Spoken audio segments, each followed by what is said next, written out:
Hello everybody, welcome back to the show. Now, I never thought that I was gonna be talking about Illuminati again. I thought that whole saga was over. But, well, you see, apparently I was wrong. Because that is exactly what we're gonna be talking about in today's video slash stream slash whatever. Now, for those of you who are new here, I just want to make it very clear that while this is, in fact, a live show, it's meant to be enjoyable no matter when you're watching this, even if you're watching this after the fact as a past live stream, it's meant to be just as entertaining, okay? There are always going to be timestamps in the description, so if you don't want to watch the entire thing for whatever reason, probably because you don't have time, right? That's perfectly understandable. That's what that's there for, so if you want to skip to a certain part, go for it, though I would recommend watching the entire thing. But yes, anyways, without further ado, I guess we start the stream. Pancake Panic says, hello there. General Kenobi, you are a bold one. Now, unfortunately, it seems like, Illuminaughtii, you know, her being the, absolute genius she is, decided to give a really good response on Twitter to the whole situation. Your move, so true, so true. I am here, hello, Brotato, welcome to the stream. Welcome. But, yeah, oh boy, I'm so excited to talk about, Illuminati's really smart response. Oh, yeah, her response is amazing. Oh, it's so good. Oh, man, oh, it's so good. You guys are in for a treat. You guys are really in for a treat, I swear. This is where the fun begins. So true. So true. So, anyways. Now, normally I don't like reading things from Twitter, but here we are.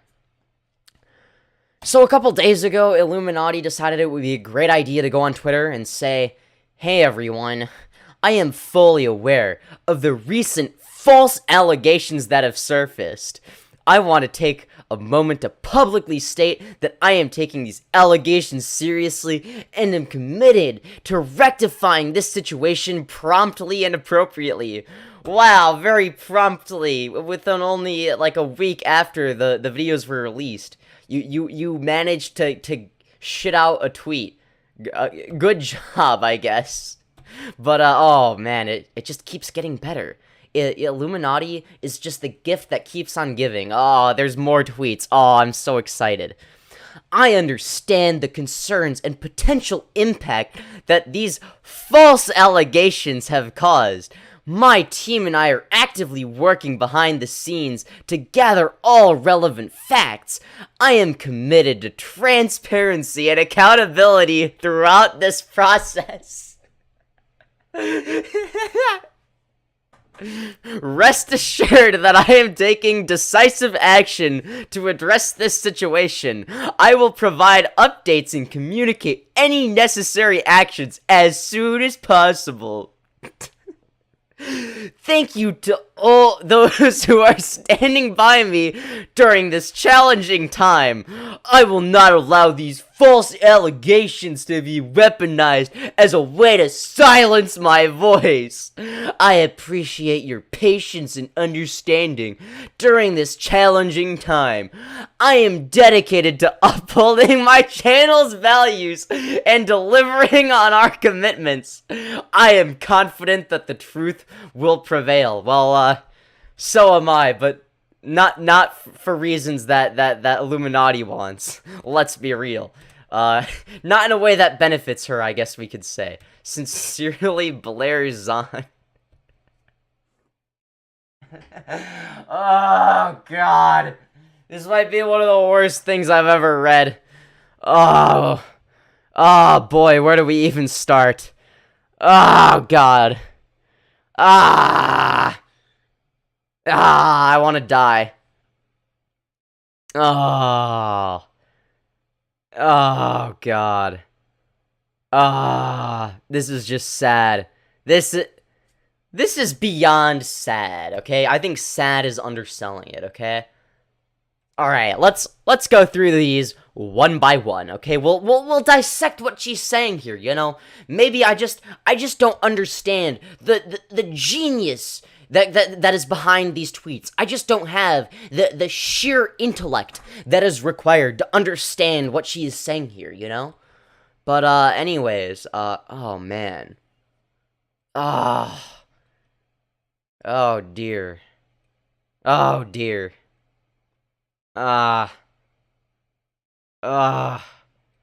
Okay. First of all, false allegations. In what world are they false allegations? Are they, the false allegations that you were blatantly contradicting yourself in your own video? Was that a false allegation? Did you falsely accuse yourself? But, yeah, okay. Sure. That makes sense. Also, I don't even, oh, I do remember I did reply to her, one of her tweets saying, if you care so much about transparency and accountability, then debate me live this Sunday at 7 o'clock p.m. CDT, okay? Alright, she has like 30 more minutes to get in my fucking Discord and debate me, okay? But I don't think she's gonna do it, because she's a pussy. Yeah, she's not gonna do it, is she? But, yeah, oh boy. Something tells me she doesn't want to debate me. But, I also responded to the one where she was whining about her voice being silenced by saying, no one is trying to silence you. We actually want you to keep talking, because the more you lie, the more inconsistencies we can point out.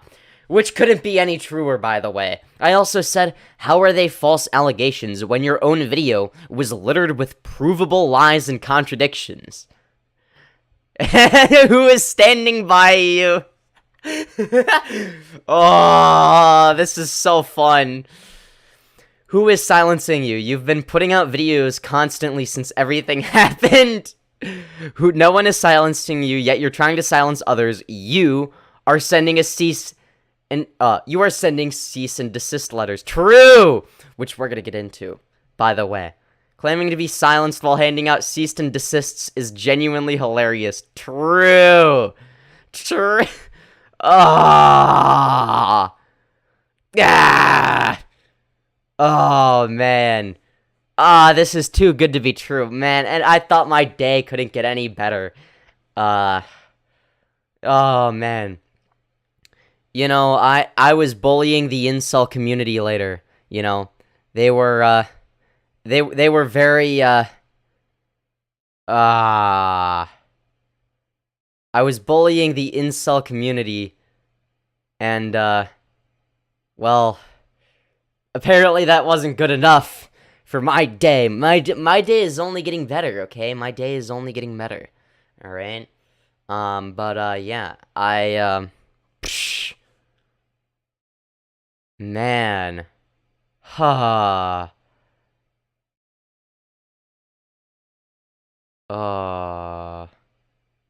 Like, these are the people I was bullying today. White people posting L's on the internet. This dude is... I was bullying incels and making fun of them. Well, I was giving some of them genuine advice, to be fair.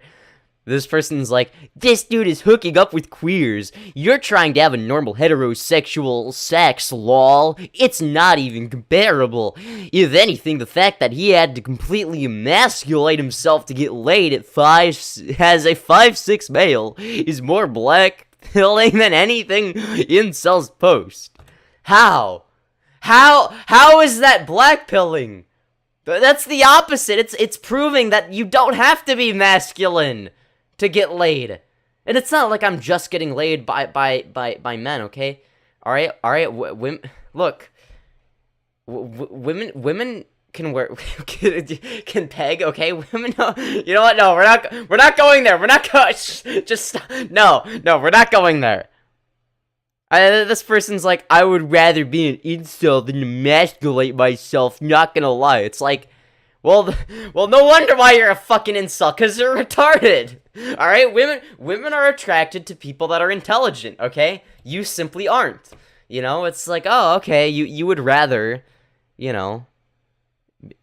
live a miserable life, I guess. But, yeah, oh, man.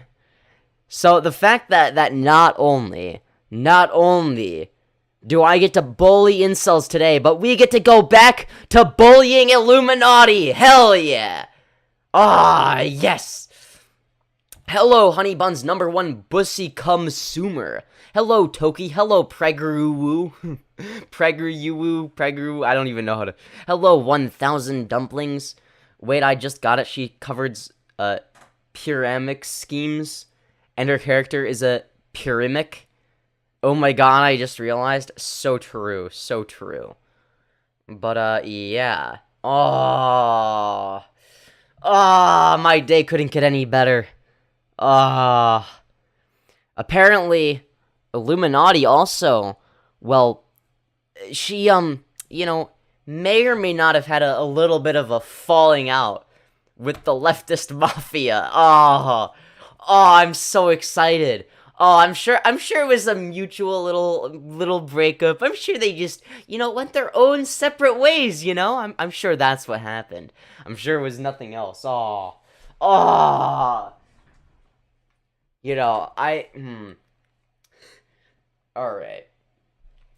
Oh, man. I want to die.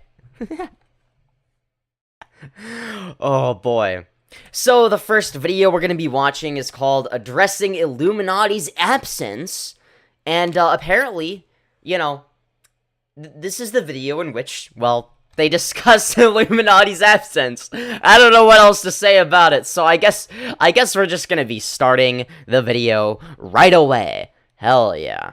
What's going on? What's happening? Well, we should address what's important. So, people have been asking us more and more about the one of the co-hosts of Leftist Mafia, and because there's been a lot of first there were the videos calling it drama and all sorts of things, and then there were videos that came out and explained the more egregious allegations in detail, and so we came together, and basically the Leftist Mafia decided that one of our members was going to get a promotion like this.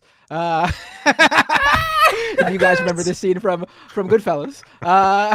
No, basically we had to decide whether one specific member, Blair, aka Illuminati, was going to stay with the show after these videos came out. And, people have been asking us about it for weeks. And at first I think we thought, at least this is from my perspective, I thought it was just YouTube drama. And those first videos were titled as such. And then more videos came out and more videos came out and gave us a much larger sort of view of what was really going on. And, it was mixed in with some of that like YouTube drama stuff that we just assumed it all was at first. But it's a little bit more than YouTube drama. I'm just saying. It wasn't all that. Some of those, some of the issues were very... Yeah, her being evil, ontologically, yes. Serious. And I think we had a meeting, which is actually the first time we met. And then they realized that she's ontologically evil. I'm so glad to hear that. When we weren't doing a show, just to let you all know how serious we took this. And I think... No, that's on Saturday. On Saturday. Mm-hmm. Yeah. Man, why am I so excited about somebody getting kicked from something that I don't watch? Holy shit! I am one spiteful motherfucker. Yeah, it was Saturday.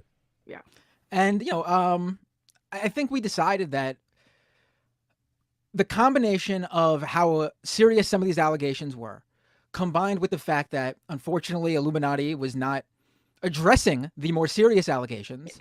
And also, she had mentioned that if it became too much, she would have stepped away on her own. But we decided that, yeah, it was detracting from our work and what we do, and the allegations weren't good, and we couldn't really stand by without any sort of addressing of the situation on her end. But it just wasn't happening in the weeks that we gave her the chance to do it. And as soon as she addressed the situation, guess what she did? She made it even worse for herself. Oh my god.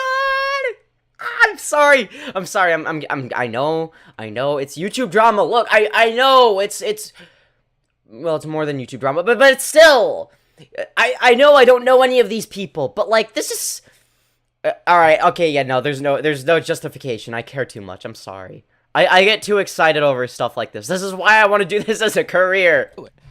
So as of today, the Leftist Mafia is Mike Figueredo, David Dole, Ole, Lance, and me, Matt Binder. Can I join the Leftist Mafia just to spite Illuminati? I don't know anything about the Leftist Mafia, but I'm sure I'd fit right in. I mean, you could use a a cute femboy on there. I'm gonna go on HRT soon, so I'll be cuter than I am now. Okay, all right. I will be on HRT, and then yeah, and then I'll be like.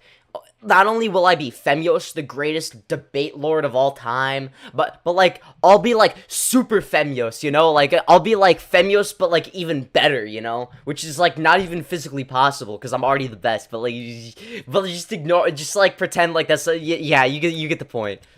And that's it. The 5 of us. Mm-hmm. We also I wanna decided that based on how the past few weeks went. Also with only 5 people, there's like. It's aesthetically worse because, like, it's like a bunch of squares, right? And then you got the 2 black bars on each side.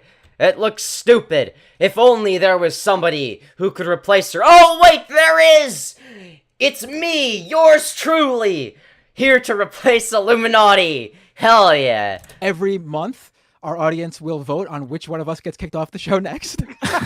No, add me. No, don't kick someone off. Add me to it. I can replace them. I am more entertaining than Illuminaughtii by tenfold. Okay, I am like a trillion times more entertaining than Illuminaughtii. Okay, I actually have a personality. I don't throw people's 100,000 subscriber play buttons away for no reason. I don't, like, manipulate or abuse people. I actually clean my room. You know, and it's like, I'm, like, objectively better, you know? Like, that's the thing. And we will continue that until there's none of us left. And I do face cam. Just one sole survivor. Can I also add to that as well? Just on a more serious note, I do apologize. I bet if I was on there, I would be the last survivor. You better believe I would be winning, okay? I'm sorry. To the audience for not taking this seriously. I just want you to understand from our perspective as public-facing people, every single week, if not every day, we see a bunch of drama about each other. About, oh, did you know that Lance said this? David said this. And so instinctively, I dismiss a lot of it because a lot of it is bad faith. So I do feel bad that I initially didn't look at the situation with severity. And yeah, no, this makes sense from the perspective of a content creator. I get this. And this is never something that I would be wanting to criticize, really, because I get it from the perspective of a content creator. You can't just respond to everything, you know, and assume that everything people say is true, okay? Now, I know this might be a little bit hard for some people to believe, but not everything you hear on the internet is actually true. I know, crazy. You never would have guessed it. But as a content creator, you have to play it safe. You have to be like, okay, I'm going to assume the allegations are false until it's kind of just proven that they're true, right? Otherwise, you might be fucking somebody over for no reason, right? And then it's like, oh, now I look like the asshole, right? So it's better to just do nothing and wait for more evidence to come out than to do something and then find out later that it was actually just a bunch of made-up shit. So I totally understand where they're coming from here. And sometimes not taking a position is taking a position. So I do feel bad that people felt like we were, I guess, inadvertently endorsing Blair's behavior here because nah, I think what they did was fine. Absolutely, and I want to be clear about this. I unequivocally didn't. And it's like, what are they obligated to like keep up with all of the latest YouTube drama? I mean, sure, they can watch one of my streams and that could be helpful, but still, I mean, at the end of the day, not everybody knows I exist, unfortunately, even though I am basically the most famous YouTuber of all time, okay? I'm basically there, alright? I'm about to pass Mr. Beast in subs, okay? Announce what she did, and I really feel bad for Wonder and the Click. I think that her behavior was manipulative, controlling, it was deceitful, and it was downright abusive. It's something that you can't do this to people and then just not respond. Like there needs Or respond on Twitter where you say that the allegations are false when she's a proven liar. Oh my god. Oh, this is so beautiful. Something about this. Seeing her finally getting what she deserves. Finally being held accountable to an extent is just it is so satisfying to watch. Not only is she losing subscribers, but she is getting kicked from the Leftist Mafia. Oh, the fact that she has to face some real consequences is beautiful. I'm sorry. Needs to be accountability. There needs to be an apology. And True! like, I believe in She's never gonna apologize, though. restorative justice. But in my opinion, Blair has not even started to take those steps. No, she's done the opposite. She's taken steps, like, well, she has taken steps now, but the problem is that they're all in the wrong direction, okay? She's taking backward steps, okay? She's fucking moonwalking away from where she should be going. For restorative justice. She hasn't, I genuinely don't even Do you mean reformative? know if she thinks that what she did is It's not restorative, it's reformative, or maybe it can be both. I don't know, I'm retarded. wrong. Yeah, I think I see somebody in the chat said, objectively, this sucks. I would much rather have Blair explain herself and have a conversation with all of you instead of just dropping her no potential for change. This is why the left loses. Respectfully, that's... Hey, yo! You think... I mean... What do you want them to do? Do you want them to, like, hold Blair at gunpoint and say, oh, yeah, fucking explain yourself or die, bitch? No. That's not how this works. If she's not willing to go on there, then what can they do? And also, the reason why the left loses sometimes is because of shitters like DJ Mule and Bad Bunny, and losers like that, okay? Though people like that just virtue signal, but aren't actually ideologically leftists, are the reason we can't keep winning, okay? If everyone was like me, and was, like, legitimately and, like, ideologically leftist, we would be winning so fucking easily, because ideological leftists are actually consistent in their beliefs. They're not constantly contradicting themselves or saying stupid shit for the sake of virtue signaling, okay? We have nuanced takes, okay? That's how we got here in the first place. That's ass. That's not the case here. We've actually been incredibly to our own detriment. We've received that's ass. No, yeah, we've received an excessive amount of criticism because we gave a lot of grace in this situation, and we have given Blair ample opportunity to explain herself. Blair has a massive YouTube channel, bigger than all of our channels, even with the loss of subscribers, bigger than all of our channels. She is continuing to upload videos. She is choosing. The amount of subscribers she's lost is far greater than the amount of subscribers I've ever accumulated. So, like, if any of our old subscribers need a new content creator to watch, I'm here, okay? I am like Blair, but a million times better, okay? I cover some serious, spooky, scary topics and stuff, right? Like politics and, oh yeah, I cover all that. But also, I'm entertaining and not a piece of shit behind the scenes, okay? Her own reasons not to address it, explain herself. And again, I made clear, and for that reason, I have seen my face on several thumbnails slandering me, because the last time we addressed it, because I said that I did speak to her, and obviously she did not share with me what the nature of this situation is, because yeah, it's like, oh, how dare you speak to her and get lied to? You're basically condoning her behavior or some shit. It's weird. People are so quick to jump the gun on shit like this. Like I said, when we addressed it on the after show, for those who've seen it, I said, I didn't know. I did not watch the exposés because I was not somebody going to go out of my way. I figure this is drama. That's what I thought. Yeah, and I can understand why people would think that, okay? Like, I thought it was just gonna be drama at first as well. I was only originally gonna do one live stream on it.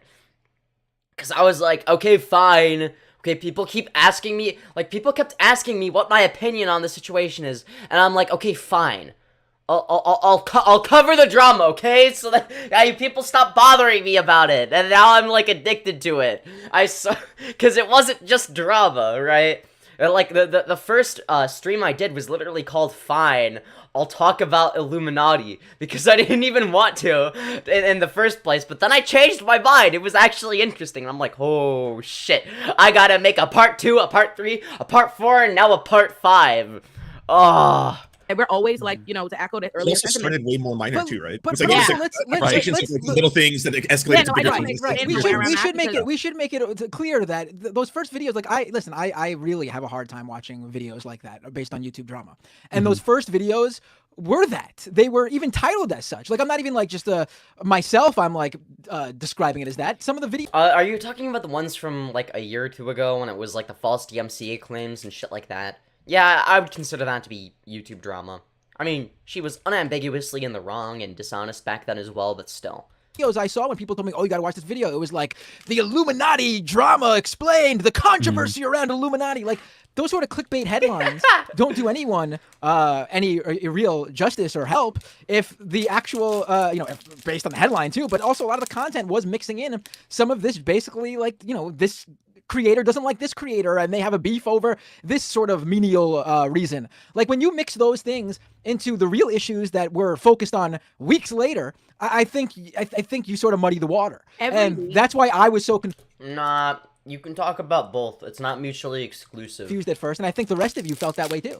Every week, every week I look, someone is tangentially in their own internet controversy with some backstories and pre-existing relationships and things that I don't know about. And that just is par for the course. You know what I mean? It goes past. To me, I assumed yes, I thought she was in a huge scandal, but I thought it was because her platform is huge. I thought the drama is commensurate to the size of her platform, not the level of the true seriousness of like this being a thing. And I'm not somebody, like I said, I wasn't gonna go on my way to go spend my time like watching, what I assume is drama with controversy and a bunch of videos, and I just didn't really know, and I just kind of was going about my business because, to my understanding, all that had ever been presented to me on this situation or from Blair or anything was that there are people that did not like her that she's previously known, you know what I mean, because she went. Yes. We actually went over this. We watched a big section of one of I think it was Tommy C's stream about Illuminati. But yeah, that whole community doesn't like her, and they haven't liked her for a hot minute. It was like, whatever, Tommy C, Nick Diorio, some small YouTuber that I don't remember, a whole bunch of people had already, gotten into, she had already gotten into shit with them, right? She had fucked over some people in that community as well. Went and did her own thing, and jealousy, I see now that appears to be the opposite of such, right? But that was all I thought. I thought this is some whatever thing. And I've since gotten informed. The whole thing about information in this life is when you get new information, you come to an opinion, a conclusion. True. I thought this wasn't even like gonna be something worth talking about. The first stream I did, I was like, okay, fine. I'll do this, okay? I will shittily put together a stream, but it turned out to be one of my most entertaining streams, right? It's like, oh, here I am, like, genuinely learning about, like, some serious Okay, are we back? I'm sorry, there were lagging issues, that's why, for anybody watching the VOD, that's why there's a cut. Okay, I'm not here to edit shit out, alright? But, like, there was a genuine lag issue. Chat, let me know if it continues lagging, because, oh my god. I'm very sorry about that. Let me read chat real quick. Hello there, Raymond Pixar. Okay, the glitching load oh, I'm sorry. I'm sorry, Drape Phony Art. Come back. Don't leave me. I wish they read chat occasionally so they know. I'm sorry! I am reading chat! Illuminati tried to cease and desist Wonderstruck. Yeah, we're gonna get into that in a bit. From Tipster... Wait.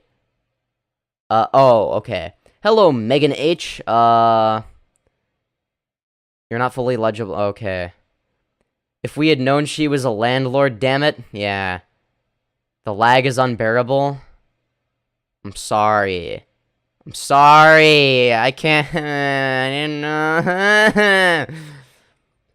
Sadly, she can probably fuck up his shit pretty bad, just due to her having money to throw at it in the US legal system, working the way it does. True.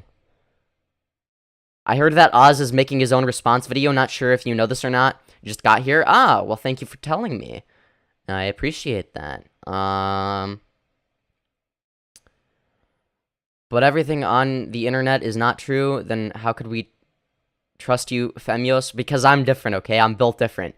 The fact that you can get people to listen to you despite the loading problems is admirable, Femyoz. But this isn't watchable by most people's standards, and it's testing the limits for people sticking. True! Only the real fans watch while there's loading issues. She's lost more subscribers than any other member of the Leftist Mafia had to begin with. True. You're actually loading more often than playing now. Well, I'm glad that I fixed it, I hope. Can someone who's close message them? Yeah, fixed it. Nah, it's Backlamount. Shouted you out in Tipster's chat, and he noticed. You may be on his radar now. Hell yeah, my boy Tipster knows I exist. Hell yeah. He's also friends with my older bro Neon Caffeine, I'm pretty sure. So he probably already know. I don't know if he knows I exist or not.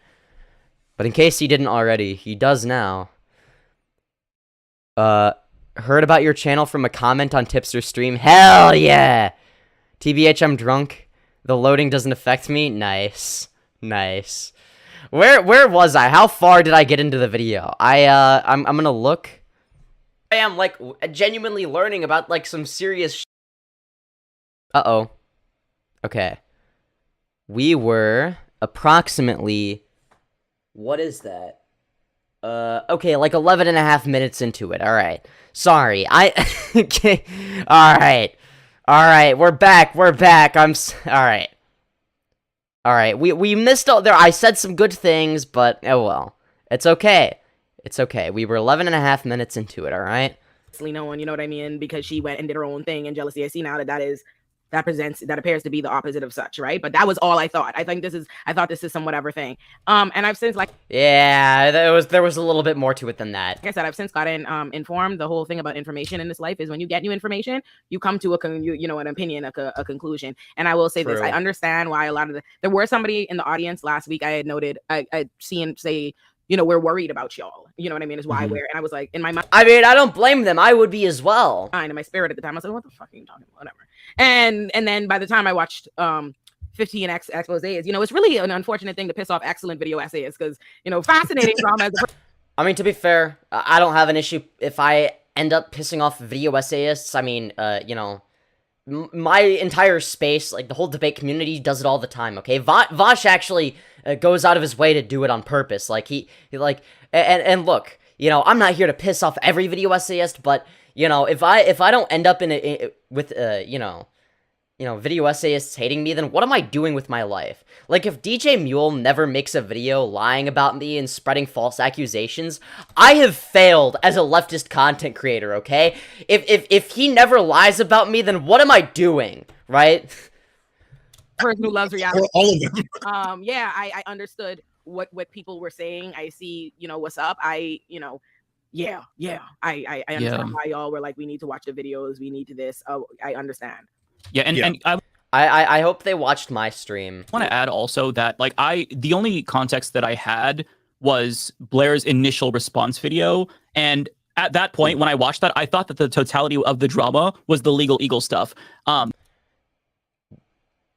Oh boy, yeah, no, the Legal Eagle stuff is just the surface. Watching her video, I didn't. Wait, if you watched her video, you should have known that she was contradicting herself, right? Like that's very obvious. She was obviously lying. Have any additional context? I thought that it was fine, but after going through watching. Okay, to be fair though, these people don't analyze content the same way I do. I mean, there is a reason that I provide value with these streams, right? It's like my whole one of my main things is sort of like reviewing stuff where I'll be super analytical and I'll sort of dissect it and whatnot like that. I mean, that's kind of my whole shtick. Actually, no, that's not my whole shtick. I also do debates, and I also do a little bit of comedy, and I also do the femboy thing, and okay, look, I do it. I have it all right. I'm sorry. Recap videos, watching the Click and Wonders videos, I actually feel really disappointed in myself that I didn't watch her initial video more critically because there were red flags. Same. I assumed. Here's the thing. I watch it in a vacuum. And this is why you gotta watch my streams, people. I watch that in a vacuum. I've never seen. I don't know any of these people. I've never seen anything. I assumed my rational mind could only assume that she must have been responding to them. You know what I mean? No, that would be your irrational mind. That is your irrational response of not being critical. I mean, like allegations they made. I never thought I would have conceived, like when I watched that it was her presenting his mental health for the first time and bringing it. The fact that you wouldn't even consider that is irrational. Because you're not considering multiple possibilities. Didn't look at it. I didn't see this note. I didn't. You know what I mean? In my mind, I thought it was really obvious too from the video itself that she was lying.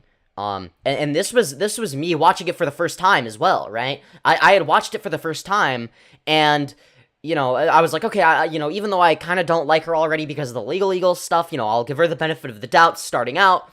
And starting out, it's like, oh, okay, she apologized for the Legal Eagle thing. Okay, good. That's wonderful. But then as soon as there were so many parts of the video where she was just provably lying. Like, you could literally just pause the video and read whatever bullshit she had on screen, and it would say the opposite of what she was saying in the video. Like, this isn't something that requires, like, you know, it's like, all you have to do is look at the shit on screen. I don't know why people think that if you just put, like, a million screenshots of random shit on screen, that it makes you look like you're more credible or know what you're talking about, right? If I can pause it and then notice, oh, okay, well, it's actually the opposite, then it's like, okay. In drama, here's a video. This is somebody, you know, I have a friendly enough relationship that I hosted or whatever. Cool, whatever. I didn't know that. I didn't see. I didn't whatever. Once I actually seen videos and seeing what the original tweets and all these different things are, I don't blame her. See it differently, the use of the platform, but I didn't have any of that context. And, like, you know, I thought about it. I just did not realize. I just didn't fucking realize a month ago, like, this would be this. I really, like I said, this is the first time we've never met. We've done this show this whole time. This was something, like, we did to have fun. Like Lance put us together one time for a midterm stream. Then we thought it would be fun to do the show. And we've never had a meeting, ever. We go real. Yeah. We just roll with it. We've never had a meeting. This was the first time we had to have a meeting. I never thought I could do a meeting, so I just didn't know. Yeah, and I also want to address the fact that, like, when it comes to this entire situation, I also released an individual video to apologize because I did take, like, Blair's side. Oh, hell yeah. Chat, should we watch that? Should we watch that video? I mean, we do love YouTuber apology videos at the end of the day. Initially, when I'd seen her first video, and I didn't know this was going to continuously amplify. Okay, I swear to God, if I'd seen her first video, and I didn't know this was going to continuously amplify. Okay, scared me. I'm sorry. All right, am I still lagging? Am I still lagging? I swear to God, if I'm still lagging, I'm gonna be mad. Anyways, let's continue.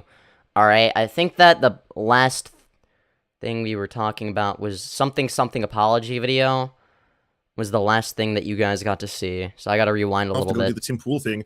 You know, my editor ended up releasing it, like, days later, and then all of a sudden it's like, yeah, Lance, you have to watch, like, 8 more videos. There's like hours and hours and hours of things now that have come out since, and then, like, I think it's like totally valid and totally, like, you know, it's a very fair criticism of both myself or I guess any other content creator who makes this kind of stuff, and just, like, you can't just say that stuff exists in a vacuum. You can't just, like, isolate yourself completely and be like, oh, well, this is, you know, maybe there's always going to be more to this story, or something else is going to come out, you know. I think that's a totally fair critique. What I don't think is a fair critique, by the way, chat, and this is the one that I'm going to push back on, to oh boy, I'm so excited. the people who are like, Lance is doing this because he's simping.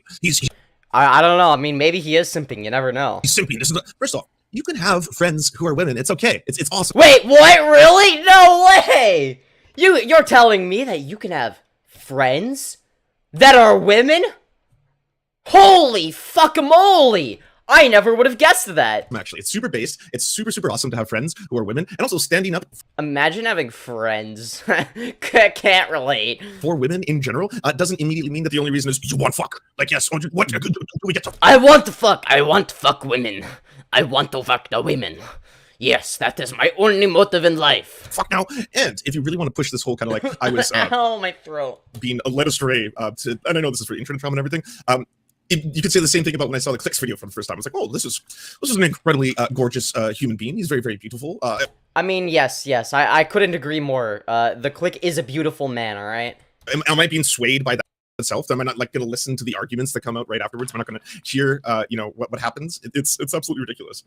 Yeah. Mm-hmm. I see people in the chat saying, for anybody who might be confused, I don't know how y'all have missed it at this point. If we're finally up to date, I don't know how y'all don't know what's up. But basically the summation is Blair has been accused, and a significant amount of evidence that has not been rebutted has been presented to show that Blair basically has a pattern of abuse. She wanted to say abusive. She wanted to talk about abuse. Vengeful. It seems like she has a pattern. She has a pattern of being vengeful towards... No. It's not just about her being vengeful. I mean, is she vengeful? Yeah, I'm sure she is. But that wasn't the main thing, okay? Vengeful implies that she is reacting to other people wronging her in some way. So that is categorically different from fucking people over, right? She fucked people over that didn't do anything wrong to her. She fucked them over for reasons that weren't exactly vengeful, but more, I don't know, narcissistic and abusive and entitled, right? Now she is a vengeful person, and that is part of the equation, but that's not the entire thing. I mean, sure, she will badmouth people that she used to associate with, who don't associate with her anymore, because of obvious reasons, right? Because she was a piece of shit to them.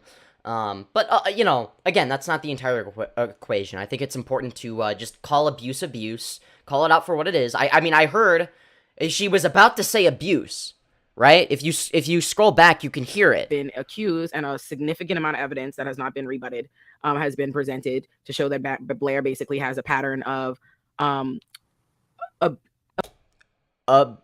pattern of I mean, if she finished the word, it would have been abuse. I guarantee it. Maybe I'm wrong, but abuse. She has a yeah, she didn't want. Yeah, she was about to say abuse. basically has a pattern of abuse. Yeah. Yep. All right. I caught her. She wanted to say abuse. She should have said abuse. It would have been more accurate. She seems vengeful. It seems like she has a pattern. Why are you trying to be so charitable and like downplay the severity of the situation by saying vengeful instead of just pattern of abuse? You originally had it correct, and now you're downplaying it from pattern of abuse to, oh, she's just kind of vengeful, I think. It's like, yeah, okay. She has a pattern of being vengeful towards content creators in her past. It's not just being vengeful. That's what it seems like. Seems like? That's what the accusations are. People who've worked with her. No, the accusations are, well, you got it right the first time. She has a pattern of abuse. It seems like that from watching a million exposés. It seems like it seems like perceived slights lead to massive. And there's, You know, you don't even have to wrong her in any way, or have that be a thing. Like you don't have to do anything wrong. She will fuck you over no matter what, because that's what she does best. It's also a power imbalance here as well. First of all, if any of you just told us that she was a landlord, she would have been gone like that. I didn't know we had Cap. a landlord in our midst, okay? That Also, there's nothing wrong with being a landlord, right? I mean, sure, landlords shouldn't exist conceptually, but participating in the system that already exists does not make you a bad person. is a non-starter for me. I think that as leftists, we failed by admitting a landlord to the podcast. Finding that out was Yeah, that's fucking retarded. Okay, first of all, being a leftist does not mean that you need to create an echo chamber for yourself. You can invite right-wingers if you want, because then you can challenge their ideas. Secondly, if Blair wasn't a landlord, somebody else would be, okay? Because no matter what, in the system that we currently live in, and I'm not saying that this is the way the system should be, I'm not making a prescriptive claim here, but in the system that we currently live in, we have to have landlords. That is just a requirement. So if she chooses not to be a landlord, someone else will replace her. So anybody who is either an average landlord or better in terms of how they treat their tenants, I think that is a perfectly valid thing to do morally, right? Because what's the alternative in the system that we currently exist in? If everybody who is a landlord just chose to stop being a landlord, but the system that we live in didn't change, what do you think would happen? Do you think that suddenly it would fix the problem? No. That would be an issue. Not that could ever happen in the first place, but alright, so I've lowered the bitrate a little bit. I'm back. I hope it stops lagging. Alright, Alright, so I've lowered... Oh my god, that scared me! I've lowered Jesus the bitrate a little Christ. bit. I'm back. I hope it stops lagging. I'm sorry. That scared me. Oh god. Adjust something, adjust anything. I just did. It's still lagging. Why?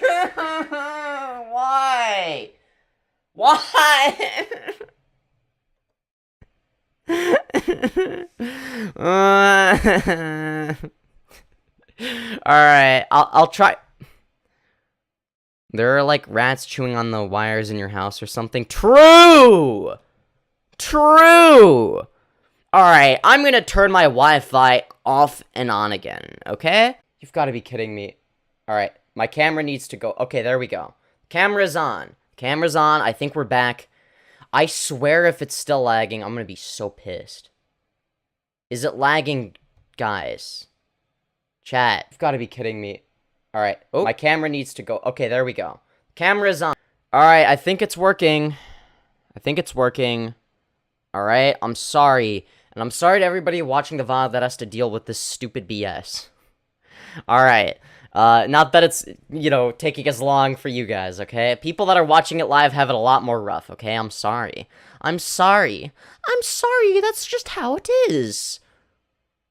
But anyways, I guess we're back. It seems like it should be fine, but I don't know. Man. But anyways, I guess we'll continue with where we left off, kind of, sort of. I guess. All right? Yeah. It was mind-blowing. The landlord thing is the thing we find most My mind has been blown. horrifying of the things we've learned. No, not most. No, not most. It would have got my attention quicker. But like overall, going through the landlord thing. We can go through. I think it's important. Seriously, that's what you care about is the landlord thing? That's what you're worried about? You give a shit about her being a landlord. When at the end of the day, if she's not a landlord, somebody else will be in her place. Which I'm not saying is a bad thing. I'm sure she's a I'm sure she's a shit landlord, right? And that she's below average. I mean, don't get me wrong, but still, conceptually, at least in theory, right? It's not being a landlord in of itself that would be a problem. I don't care about. I mean, I'm not a landlord, but I don't give a shit about that. I mean, me neither. Whatever. It was the deleting. It was really, a lot of shit made my hair stand up. Like what made me, like I said, I'm really prepared. Like the whole oh, I wouldn't have invited her if I knew she was a It's like, shut the fuck up. Get off your high horse. Nobody cares. To. I said to all of y'all, I was like, oh, for the one time, I'm like, I'm really the audience was right, and that we need to look into it. I see what they were saying as far as yeah, right, this is something we need to address. It wasn't just drama, it was way more than drama. And that's our fault for observation. Yeah, it's and again, we are in a position where we are constantly presented with drama, and a lot of it is bad faith. So when we're on this massive platform, when you have 6 different leftists from different spheres of the internet, I mean, you have a lot of bad faith. I mean, how many of them are actually leftists, though? That's the real question. Bullshit. So we kind of have to have that baked in solidarity by default. I mean, at the end of the day, I'm ideologically leftist, but I mean, I don't think that Illuminaughtii is ideologically leftist. I think that she's ideologically an egoist and a narcissist, but that's about it. I think that that's the only ideology she truly believes in, is her egoist philosophy. But in this instance, their solidarity was kind of it was bad for us. I mean, she might claim to be a leftist, but at the end of the day, she's only doing it for aesthetic reasons, not ideological ones. And I always hate how it seems like I'm one of the only people that's able to make this categorical distinction between people that are leftists because it's what they align with ideologically, and people who are leftists because it's what they align with aesthetically. And I think that second group is kind of fucking retarded, I'm not gonna lie. It's like, why do my politics need to be your aesthetic? It's like, if you like having a certain aesthetic, that's fine, but don't use that and don't claim to be a leftist for aesthetic reasons, right? You can have whatever aesthetic you want. That does not denote your actual political ideology. And part of it is because being in a group dynamic here like this with somebody who has very clearly had issues with groups in the past, that's why people were especially concerned, I think. Just to kind of go through, so because it seems like a lot of my audience doesn't even know, just to give you a really quick rundown. So there was a bunch of allegations, but the biggest ones that stood out to me was there was this group called Sad Milk, and one of the members, Click, she essentially pedo-jacketed him. She smeared him, she paid people to dig up dirt on him, Okay, I'm glad that this is being included. This is shit that I went over. Had sock puppet accounts harass him, and think of the Jimmy Dore libtard 01 situation on steroids, exponentially worse. I don't know what that situation is, but I'm sure it's bad. It comes to Wonder, watching his full video, I watched a bunch of recaps and then I watched Wonder's full video, and the recaps didn't do it justice. The Wonder video broke my fucking heart. Yes, same. I almost cried on stream, holy shit. Identified with him because he was in this position where he was very young. He was 19 years old. She was his landlord. I'm 19 for reference. Controlled his transportation. She controlled God damn, that feels weird. A lot of elements of his life. And the problem with having your employer be your landlord and control so much of your life is they can take away your entire livelihood like that. It's not just your life. I feel like I could have been in a situation like that. That shit could have happened to me, of all people, right? I'm an up and coming YouTuber. I'm 19 years old. I'm probably more impressionable than I should be. I'd be like, fuck yeah, this is an opportunity that I want to take. I'm gonna be rich and famous. Hell yeah. And then everything would have been ruined. Right. Livelihood, your housing.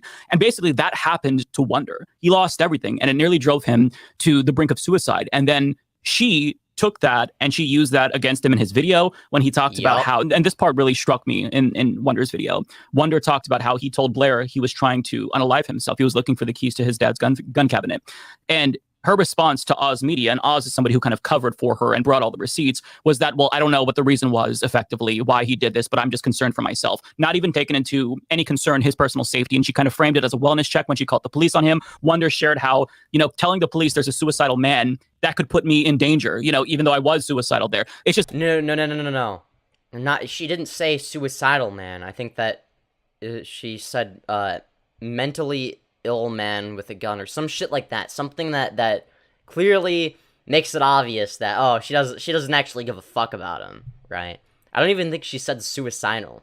There's a lot, and again, like, to me, it's not just simple drama. This goes beyond drama. It's abuse, and it reminds me of like a textbook Darvo case, which well, finally somebody said it. Darvo, for those of you who don't know, is an acronym for deny attempt. And by that I mean somebody on this show. Obviously, a lot of people have label it as abuse, but the person in the top right corner decided that might be too harsh of a label. It's like, just say the word abuse, pattern of abuse, not vengeance, abuse, okay? Attack, reverse victim offender. Like, because the term vengeance implies that the person, whatever, the victim was, also in the wrong, and that the vengeance is in response to them doing something wrong, right? That's what being vengeful is about, right? But maybe overreacting to a wrongdoing. But nobody did anything wrong other than Illuminaughtii and people that were defending Illuminaughtii, I guess. But no one did anything wrong to her. Where instead of just owning up to something and apologizing, you flip it and you make yourself the victim and you go on the offensive. And now watching their videos and juxtaposing that with Blair's response and seeing that again, it feels more like that to me. Although I'm not a psychoanalyst, so I can't. Neither am I, but I can analyze things and come to the most logical conclusions, and usually I'm right. I can't say anymore, but like, this is very serious, and I feel really, really bad for the people involved, especially Wonder. Yeah. No, I haven't spoken much on this because you guys are saying everything I'm agreeing with. Like, this is just from my perspective. I think it was said earlier. Like, I just didn't think anything of this until I saw it. Like, I think it was like we were like 3 weeks into it, and she hadn't been on the show for those weeks either. Like, she took time away. And I was seeing comments and like steal comments. I'm like, all right, I guess this is for real. Let me look into this. And then when I finally watched a couple of videos, I was like, oh, okay, this actually is serious. And again, we have the perspective of seeing ongoing bullshit all the time. Yeah, no, I totally get this, because it's like, oh yeah, here are people telling me to cover drama and care about it. I don't care. Like, right? Like, that's why my first stream in the Illuminaughtii series was titled Fine, I'll Talk About Illuminaughtii. Because I was like, okay, people want to know my take, so I'll look into the situation. And it turns out to be more than just drama, right? It's like, okay, alright, maybe this is worth talking about. And I think it is, and it's fun, it's interesting, the lore goes deeper and deeper. Time, whether it's on Twitter or wherever, about all of us at some point. So it's hard to know what to take seriously when it's True. About personal drama between two people, because there are other criticisms that we're trying to compare it to, like, oh, you guys went after Anna, like, which was just so stupid on so many levels. Because it's not the same, like, not even close to the same. That is a something that was said publicly on Twitter that on its face we could all be just by seeing what was written that we didn't agree with. It's much different than knowing what is happening between personal personal relationships between individuals. Like, those are not the same at all, because we have no sight on what is going on in those relationships, right? Meanwhile, when it comes to a public post, it's very easy to see what's going on there. So again, to be fair, it's very easy to see that Blair's video was dishonest. The video that she published on her own, you can tell that it's disingenuous from watching her side of the story. You don't even need to watch Wonderstruck's video or the Click's video to know she's a bad person, right? It's pretty fucking obvious. Go wild for also the Anna situation. The Anna situation was an issue, like a issue we could discuss. It's not one that, you know, I wish she had, but it's nonetheless an issue that can be discussed. Like if Illuminati had said what Anna said, she wouldn't have disappeared for Is that his audio that's fucked up, or is that mine? 3 weeks. Would have requested she come on the show so we could have this debate about this important issue. This would have been something that would have been, oh, you know, we got to wait for it to see what happens, or I think it's his audio. I'm not sure. you know, you should step away. Where she's the one who actually, really though, people should know this. You know, when this first happened, she's the one who wanted to step away. We stood by her at first from what we knew, because this stuff hadn't all come out, and it was the legal eagle stuff, and we were like, you don't need to step away, just come on the show. What's wrong? But she was very insistent about stepping away. Yeah, I want to let the record reflect. I told her to address this. Like, my behind the scenes was come on the show. My position was always that if you are running essentially, and the internet wants to address you about something, and they feel like you're running away, you have a live show every Thursday, you know, they're only gonna hunt you down. You need to come address. Imagine having a live show every Thursday when you could have it every Sunday and more.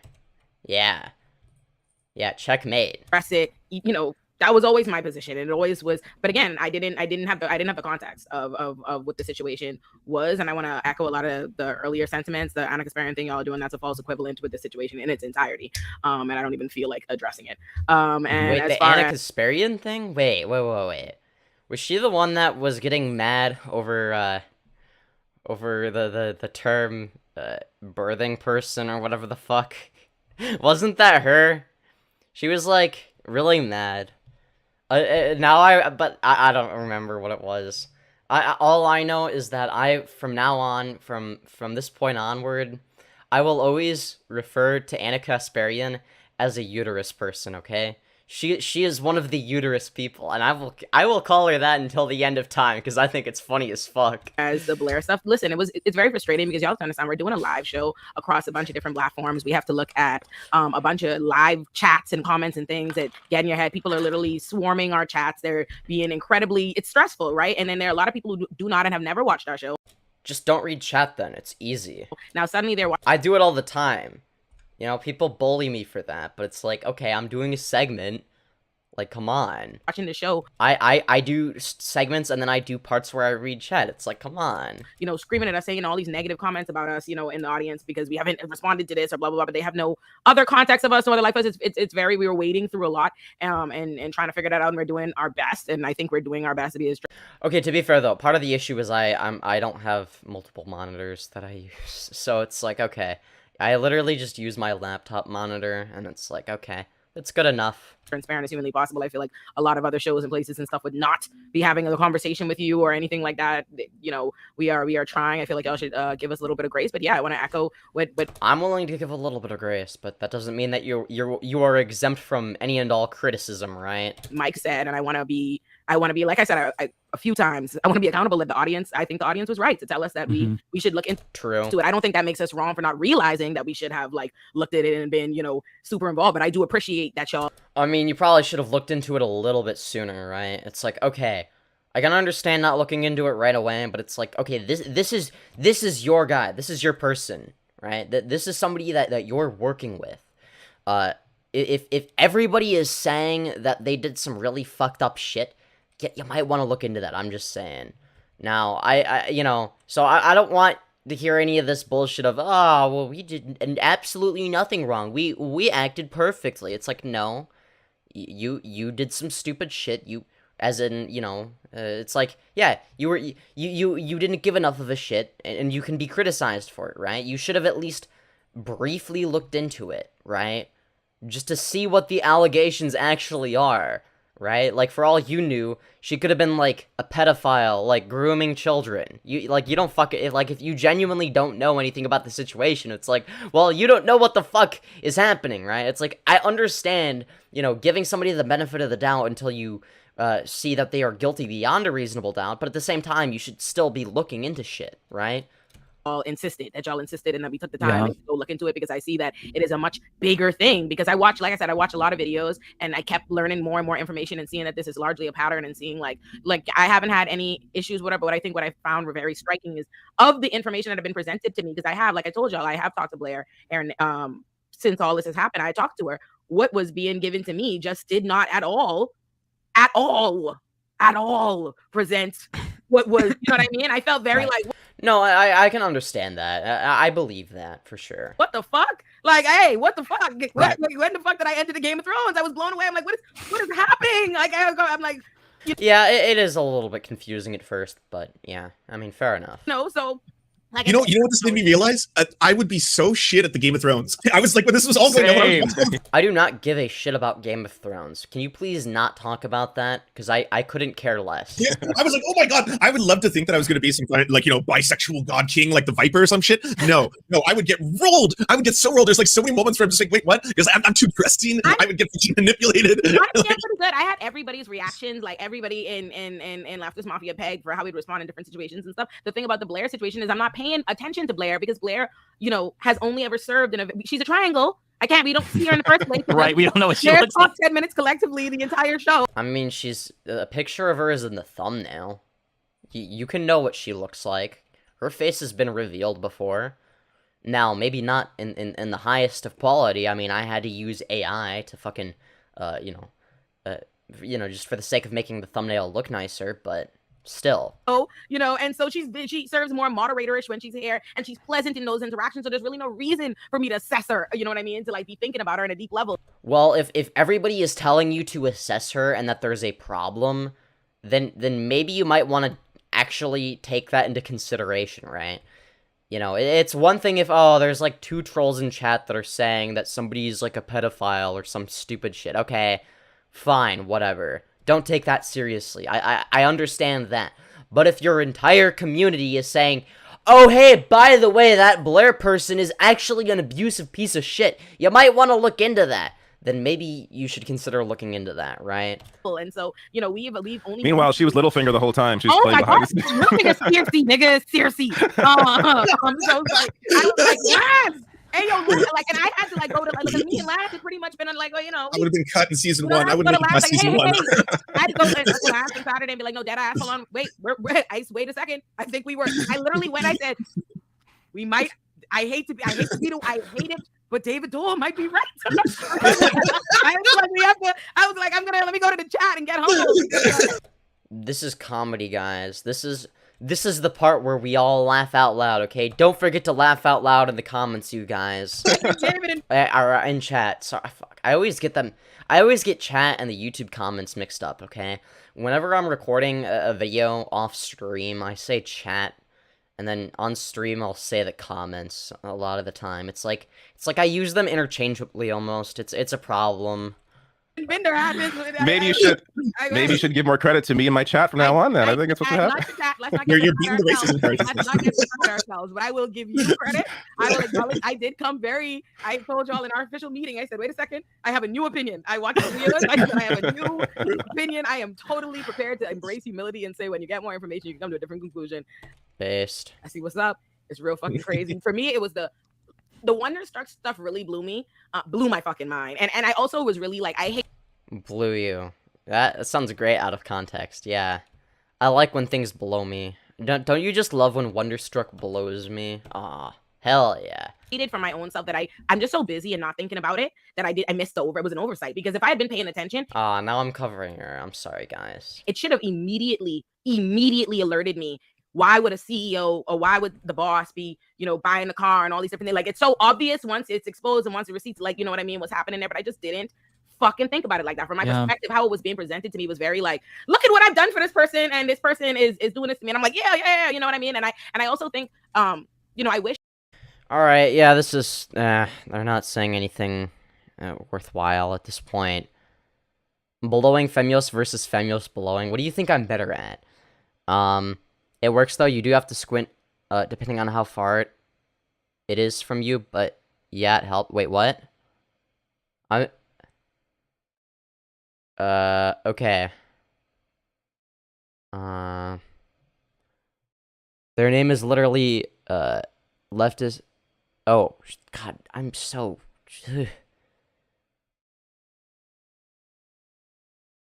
I don't think they actually care about it. I think they're memeing, but IDK, well, I don't know. Yeah, I took it as leftist memeing. Okay, then I might be stupid. The lag stopped, that's good. Their name is literally a leftist meme, so it's the first thing my brain went to. Alright, I think I was just being stupid then. There are plenty of... they're all pretty leftist in their politics. Lance is definitely focused on the aesthetics, though. Yeah, I think Lance is more focused on the aesthetics, and I think that iilluminaughtii is only focused on the aesthetics. Finally not lagging. Well, I'm glad to hear that. It was worse than pedo jacketing, if anything. She made it seem like he ran a pedo ring. Same Femyoz it almost did in my case. I think she mentioned the car issue, and that he mentioned guns and seemed unstable, which makes me wonder what would she do if he was shot. I don't know. She probably wouldn't give a shit. Unless he still had, unless he was like, you know, editing one of her videos and it just didn't get finished, then maybe she would care. But yeah. Anyways, oh, okay, forgot that it took Olay till this point to affirm it seems like abuse, oof. Yeah, I don't know, she was being really fucking stupid. Whoa, Lance X Femyoz crossover, never thought I would see this, damn. Wait, took her even longer, oof, Olay. There's being a lawyer, and then there's being a coward, true. Wait, what? I have heard that Land seems like he's a leftist for the aesthetic. His audio is bad. I hope you're not talking about mine. If it is, I'm really sorry. Oh, I know what you're talking about now. He's solidly leftist in all of his positions, unfortunately. He is friends with woke skulls, and worse, he's Canadian. Oh, so he's not even a person then. Femyoz, are you hands? Cause I wanna clap you. Yes, I am hands. I am oddly good at rizzing femboys. I'm not so sure about that one, Chief. I'm sorry. Just use a second screen. I don't have one. Okay, my phone is my camera. You guys should know this by now. I have a janky setup, alright? Anna of the large gametes, IWT. Read chat the scuffed way I do. Use the phone. Or use a second. I don't. Oh my god. Or I could just switch. Oh, my cat's trying to leave. Hold on 1 second, guys. I'm sorry. Hold on. Ah. Oh, wait. I need to. Yeah. Oh. Alright, be free. Okay. Sorry. My cat had to leave. Phone chat sucks. Lol, true. Yeah, well, if you guys ship me a second screen, I probably wouldn't use it, to be honest. Hopefully him acknowledging that, oh wait. This bit feels like, telling on Lance's part.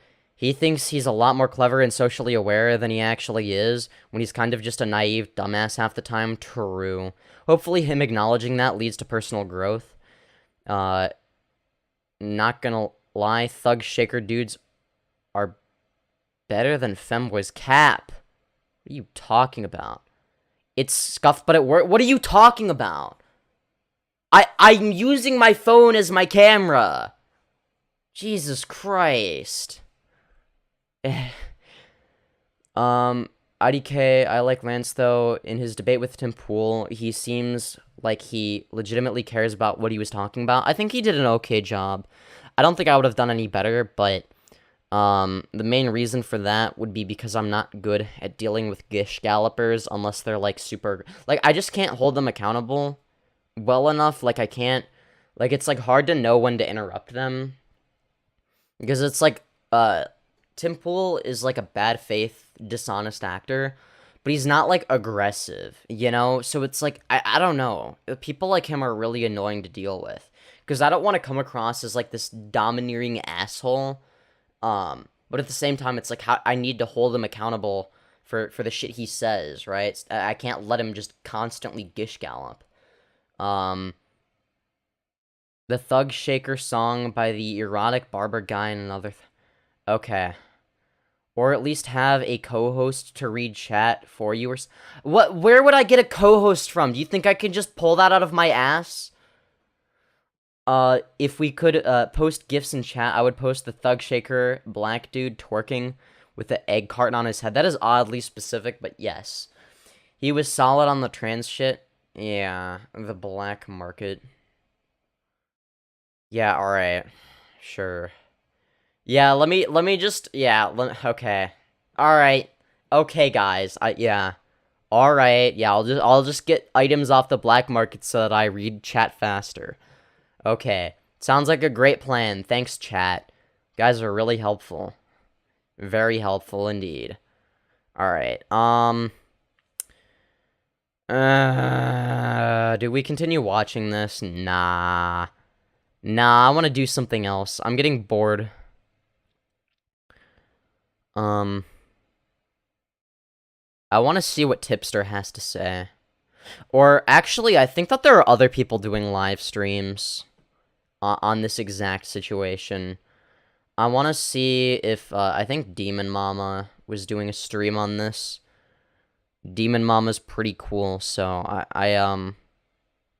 you know? So, maybe, okay, I'm looking at my recommended.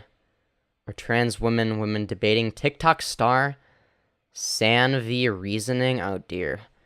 Well, Hunter Avalon is streaming, apparently. Well, that's cool. I'm sure he's shitting on the other person in the debate, because he's based. It looks like Demon Mama's stream is over. Investigation update. Alright, I want to see what Demon Mama has to say. That scared me. I did not expect it to play audio right away. Alright, either way. Ratio, okay? When you have as many quote tweets, more quote tweets than you have likes, that is a very ratio, okay? That is a... Okay, to be fair, there have been times where I've gotten tweets where it's like no likes and one quote tweet, okay? That doesn't count. painful, you done fucked up ratio, okay? Yeah, unless you have like barely anyone following you on Twitter. So let's see if it's true. But if you're as big as Illuminaughtii, then it's like, yeah, okay. Illuminaughtii done fucked up. Oh yeah, she did. Hey everyone, I am fully aware of the recent false allegations that have surfaced. Oh yeah, we already shit on that. I want to take a moment to publicly state that I am taking these allegations seriously. She sure is. And am committed to rectifying this situation promptly and appropriately. You know what I need to do? I need to add a hotkey where I'm at the bottom left of the screen instead of the bottom right for when I'm reacting to, because it's like every streamer seems to go for the bottom right. So I need to add like an additional hotkey for when this happens. I understand the concerns and potential impact that these false allegations have caused. My team and I are actively working behind the scenes to gather all relevant facts. And by that, she means that she's having her team clumsily scrap together whatever fucking shit they can muster to try and lie about whatever, you know, cover her ass. You already know. I am committed to transparency and accountability throughout this process.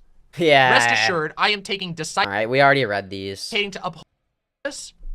My first instinct was to wonder if this was purchased off of LegalZoom. Because, my God, is this a stock letter response if I have ever seen one in my entire life. True. Does not address anything, does not apologize, only double... No, she does the opposite. She just makes the situation worse. ...down, speaks only in the most vague terms imaginable.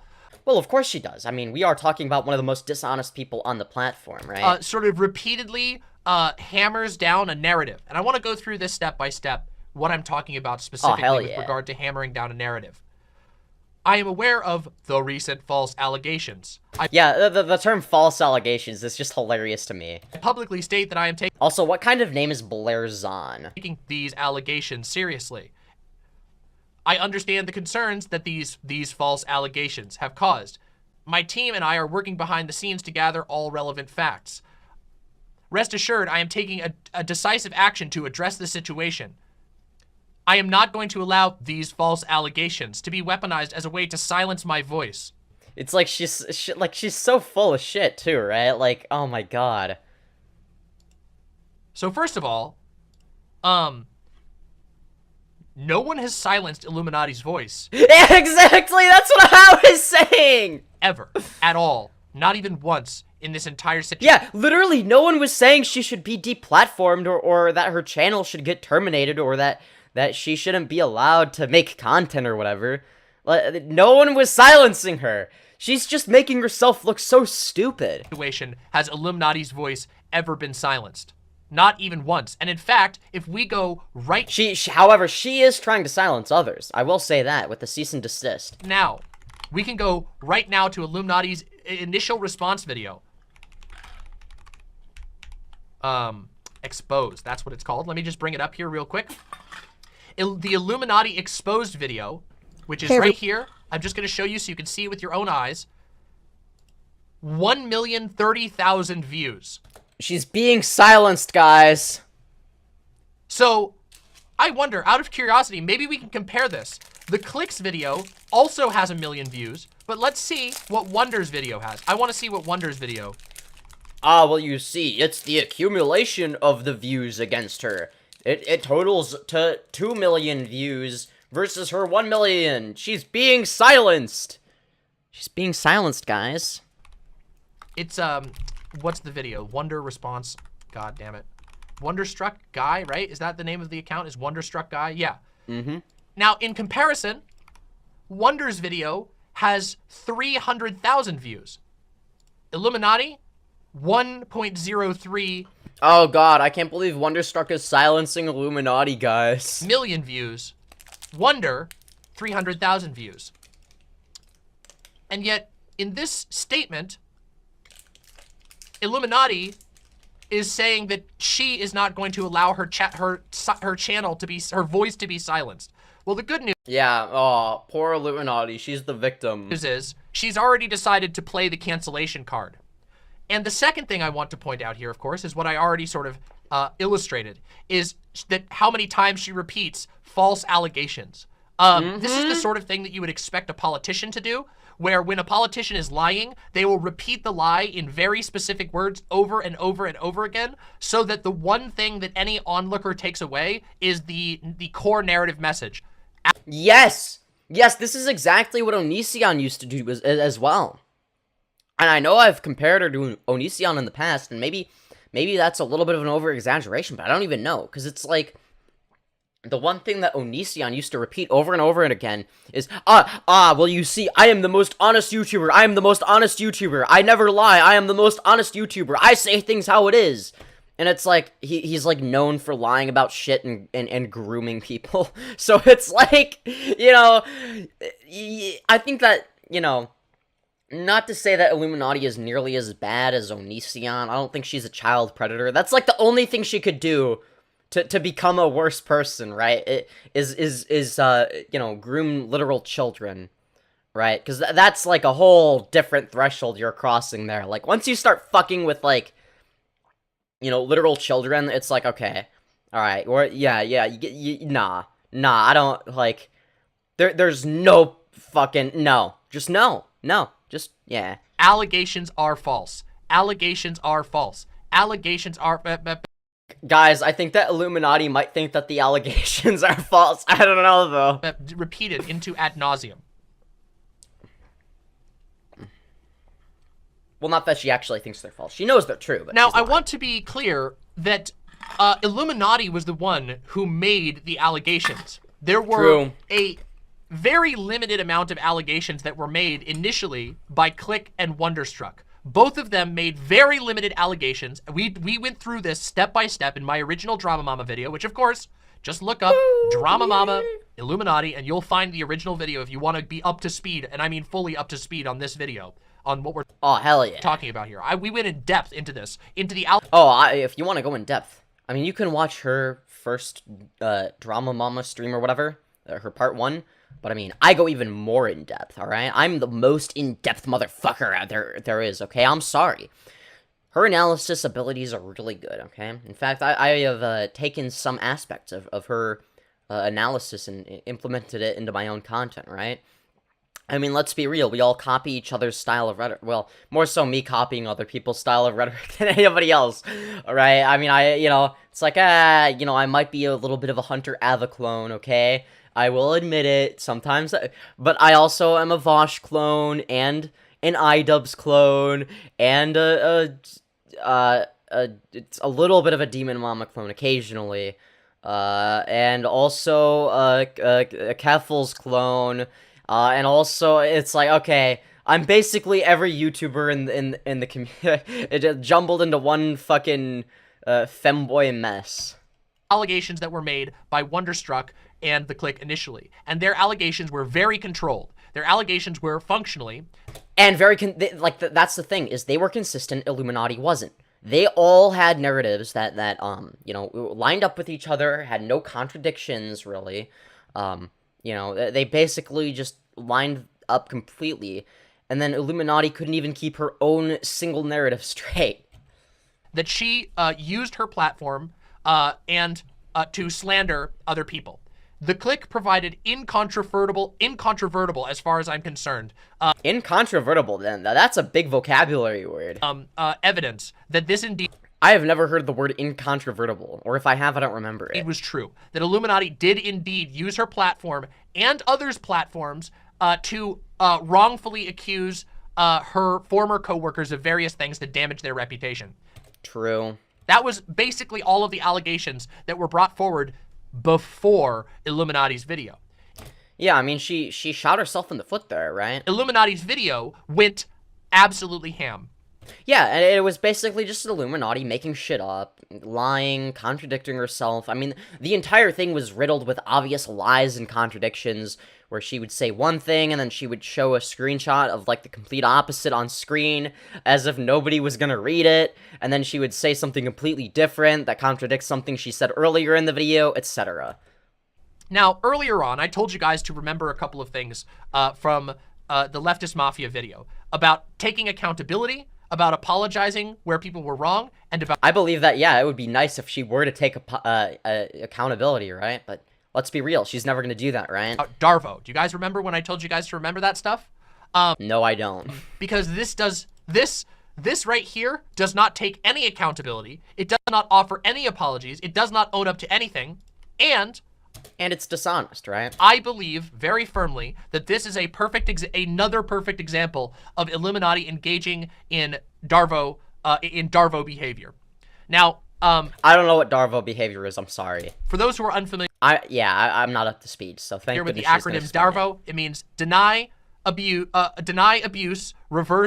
deny attack, reverse victim and offender. Deny, attack, reverse victim and offender. And it refers to a tactic by serial abusers that allows them to essentially get away with their abuse. Wait, I need to hear this again. Deny, attack, reverse victim and offender.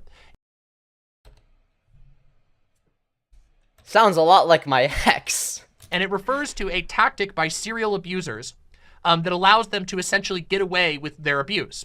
You start off by denying that you did nothing wrong. You then...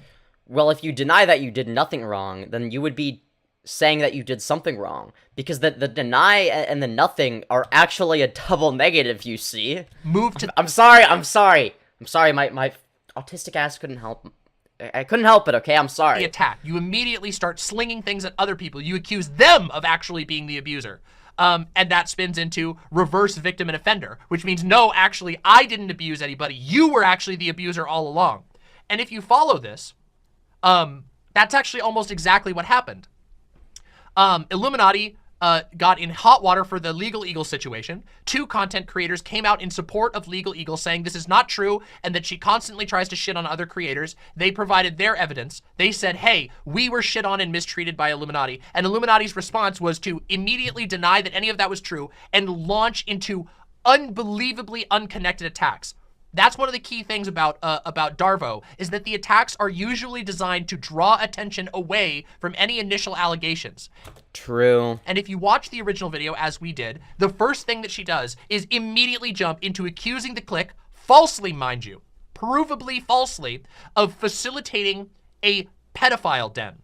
Yeah, and when she made those claims, I was like, okay, where's the evidence? It's like, oh, here's a screenshot of shit that has either nothing to do with it, or that contradicts it, or whatever, right? It's like, oh, so you're just showing a screenshot of somebody saying sussy things, but it has nothing to do with whether or not they were banned, or how fast they got banned, or whatever. It was like, you know, even as she was saying those things, even just watching the video and pausing it and reading the things that were on screen, it was so obvious. It's like, I just don't understand why somebody would choose to lie when it's so easy to prove that you're lying. It's like, did she really think that she was going to be able to get away with it? I'm still dumbfounded by that video. It's like, even without, because like I had watched that video. That was one of the first videos I had watched. I'm pretty sure I watched it before most of the Wonderstruck video, and I don't remember if it was before or after the Clicks video, but either way, I was going into it with an open mind. You know, I was gonna give her the benefit of the doubt, even though I didn't like her already, and it's just like, okay, you know, even if this video was being watched in a vacuum, I would still say it's a shit video, and that it doesn't prove anything. It just proves that, oh, she's a hypocrite and probably a liar, right? And then it's like, oh, and also here's a Wonderstruck video and a Click video, and oh, they line up. They actually have a coherent story. They don't contradict themselves, etc. And they provide receipts and irrefutable evidence. And then, of course, she moves into a deranged series of allegations and attacks against... Deranged is an understatement, by the way. ...against Wonder. And let me remind you, of course, iilluminaughtii, over 1 million views, well over 1 million views. She's being silenced, guys. Wonder's response, 318,000. iilluminaughtii, 1.5 million followers. Like, I would understand if there was, like, an entire campaign of people trying to, like, terminate her channel. Oh, guys, we should all go report her channel so that she's not allowed to speak on these issues or whatever the fuck, right? But that's not happening. Nobody is reporting her channel or her Twitter or anything, right? Nobody is trying to silence her. No one is trying to deplatform her. Everyone is just shitting on her. So, you know, it's an even... I was about to say it's an even playing field, but it's really not. iilluminaughtii has the upper hand, and she still managed to fuck it up, right? She has the much larger platform. You know, she had the upper hand, but at the end of the day, when you fuck people over, you lose that, right? You lose that advantage as soon as you are a proven liar, right? Because then nobody believes you anymore, and then people believe the victims instead. So, you know, if she had just, you know, come forward and said the truth, you know, I would have had a lot of respect for that. It's like, oh, okay, well, maybe she was kind of abusive, but, like, at least she's trying to get better. She's acknowledging that there was a problem and that she has mental health issues, right? I would have respect for that, and that I would probably trust a lot more of what she's saying. But, again, you know, it's like, and I think that maybe I was really good at being able to tell the fact that, oh, okay, yeah, she's clearly acting in bad faith here, because, like, I've been in an abusive relationship before, right? So I've experienced it firsthand. I know what it's like. I know what the signs are, etc., right? From personal experience. I know what kind of tactics and phrases that get used by people like this, right? They all are kind of similar, and it's like you have to, like, turn your brain off, right? And at the end of the day, you know, those tactics only work on me if I'm, like, really emotional, right? I have to be really emotionally invested in somebody for those tactics to work on me. If I'm not, they don't work on me, because it's like, oh, well, I'm a very logical person who is going to be observant of those things and call you out on your bullshit, right? So I have to have, like, a lot of emotional bias to sort of, especially now that I've been in a, you know, it's like, I know I keep bringing it up, but at the end of the day, I think it's relevant, because it's like, okay, I've experienced, you know, what it's like to be in a on the receiving end of not Blair or, you know, but somebody who has a similar personality to that same sort of narcissistic victim complex having piece of shit abuser who, you get the point, right? Who gaslights, lies, etc., and you know, treats you like shit. Wonderstruck, 100,000 followers. Okay.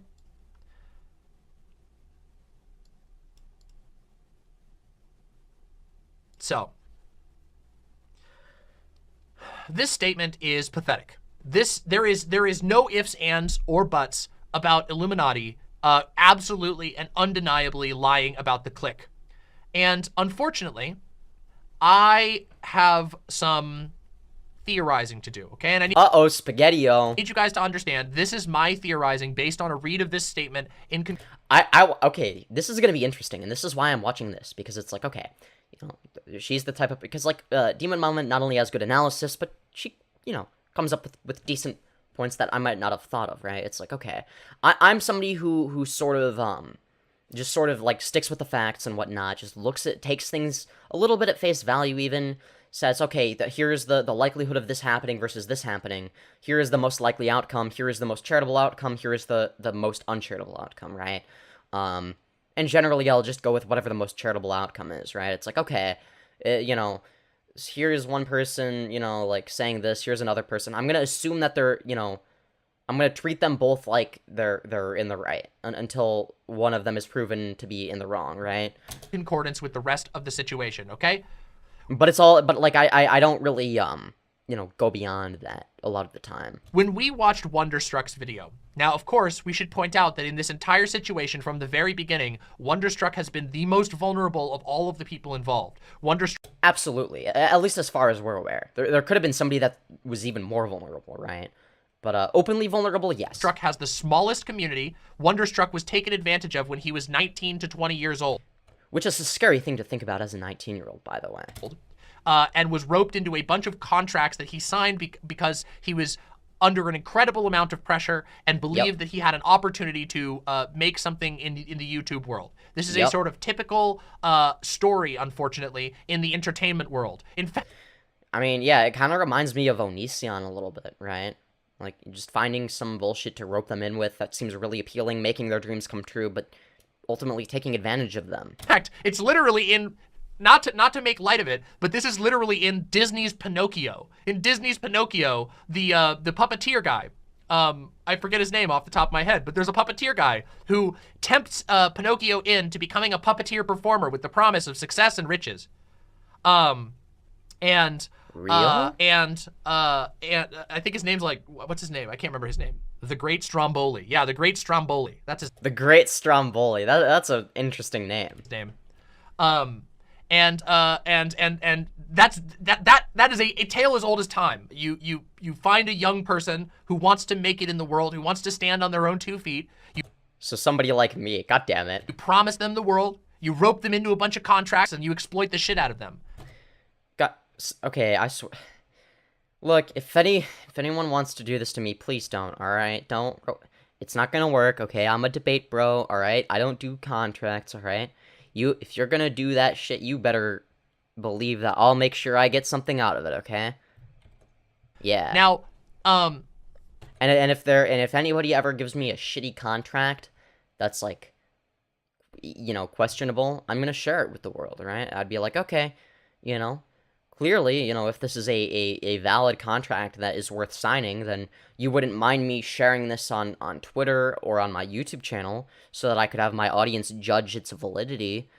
So, you know, it's like, but, you know, I think that that's a really important thing to do, right? Because it's like, if they don't want you to share the contract with anybody, then it's like, okay, there's probably something wrong with the contract then. when Wonder responded to Illuminautti's video, Wonder had a lot of things to say. Now, most of what Wonder said was backed up with some receipts of one form or another. However, they weren't perfect, okay? Obviously, it wasn't perfect, but it was good enough. Wonder's video, and I mean this in as light as a way as I can be. I need to be critical without being harsh, because I do believe that Wonderstruck was taken advantage of, and I do believe that Wonder was victimized strongly. Absolutely. Wonder's response overshared. In Wonder's video, Wonder went into a deep dive about their dogs, about a situation where the dogs pooped all over the place. Okay, to be fair, that was part of the allegations, right? Like, that was part of it. Now, maybe he over-explained some stuff, but I don't see an issue with that. I don't think that there was any value lost, right? It's like, I'd rather him overshare than undershare. And at the end of the day, all it does is make the story more, I don't know, complete. I mean, being transparent is really important. Wonder talked about Blair opened the conversation on mental health, which was an incredibly horrible thing to do. Absolutely. I should be clear in this. Blair in her video, Illuminaughtii in her video, literally divulged and leaked a DM, what was functionally a suicide note. Oh, absolutely. And I think that, you know, his response was really good. Not only did it resonate with me emotionally and a lot of other people, but also, it's like, yeah, if you're going to bring this shit up, I am going to include it in my response video, you know? And at that point, it's like, oh, well, you're going to look terrible because it's like, yeah, here's my mental health shit, and here's what you took advantage of, and here's shit you never actually acknowledged or gave a shit about, and, you know, and at the end of the day, it's like, oh, okay, well, you did this to yourself, Blair, right? For an unsuccessful suicide attempt. She leaked that for seemingly no reason except to try and frame Wonderstruck as an unstable individual. Yeah, pretty much. However, in Wonderstruck's video, out of a rational and understandable response, Wonderstruck further divulged a lot of personal information. Which I think is a really good thing, right? Being willing to do that to get the truth out there, I think is valuable, right? What I'm trying to say is that Wonderstruck's video was a reasonable attempt to respond to Blair's unbelievable attacks, but also opened Wonder up for even further damage. Like what? It's like once it's out there, right? I don't think that, you know, being even more open about that, it's like, okay, you know, okay, let's say there's a mental health issue I have, and maybe I didn't want it to be shared with the internet, but somebody who was, I don't know, lying about me were to share it, and maybe we used to be close or whatever, it's like at that point, it's like, okay, well, my goal here is to clear my name and put yours in the shitter, right? That would be my goal. I don't think that was Wonderstruck's goal. I think his goal was just to clear his own name. My goal would be both of those things, right? And ultimately, at the end of the day, it's like, okay, this is already out there. I may as well just elaborate on it and use it to my advantage, because at that point, it's like, well, this is what happened. This is the truth. This is how it is. And, you know, what are they going to do? You know, try to use it against me? Use it against me how? Insult me for having a mental illness? It's not like I'm not aware of the fact that I have a mental illness, and at the end of the day, I'm just gonna end up judging you for being a bad person, right? It's like, oh, you are making fun of somebody and have an issue with them because they attempted to commit suicide. That's a really shitty thing. It's like, oh, well, now you're the bad person, right? For doing that, right? So it's like, I feel like there is, you know, this sort of, okay, you know, even though he might not have wanted that information out in the first place, if he expands upon it, it makes anybody who tries to use it against him look a lot more shitty as well, right? And she brought it up, so, you know, either way. And, I don't know. I mean, if you bring something that's up... where I think this is going to go, unfortunately. Wonderstruck signed a number of contracts by his own admission. He signed non-disclosure agreements. He signed non-disparagement agreements. He signed work contracts. He signed car contracts. He may have even signed housing contracts. We don't... Okay, well, hold on. A lot of the contracts he signed were not legally binding. They weren't official contracts. Like, they were just, like, shit that, whatever, that Blair printed out and said that they were legally binding when they weren't. I think that he already established that in the video. Don't know the full extent of it. And unfortunately, given that this is an incredibly legally safe and very, very politician-esque statement, this is there are no, in this particular situation, no allegations, no specific allegations are made. There is just the repetition of a narrative, the assuring of the audience that truth will prevail and that her team is working on a response. This is a... Well, I think that the truth will prevail, but not the way she wants it to, right? She doesn't actually want the truth to prevail, right? She's trying to do the opposite, obviously. We already know that, however. But what I will say is that I don't think that this is going to serve her any utility. She would have been better off doing nothing. Just saying nothing. I don't get the point of her tweeting these things, because she just looks fucking stupid here. Nobody is going to read that and be like, oh, yeah, Illuminaughtii was actually in the right all along.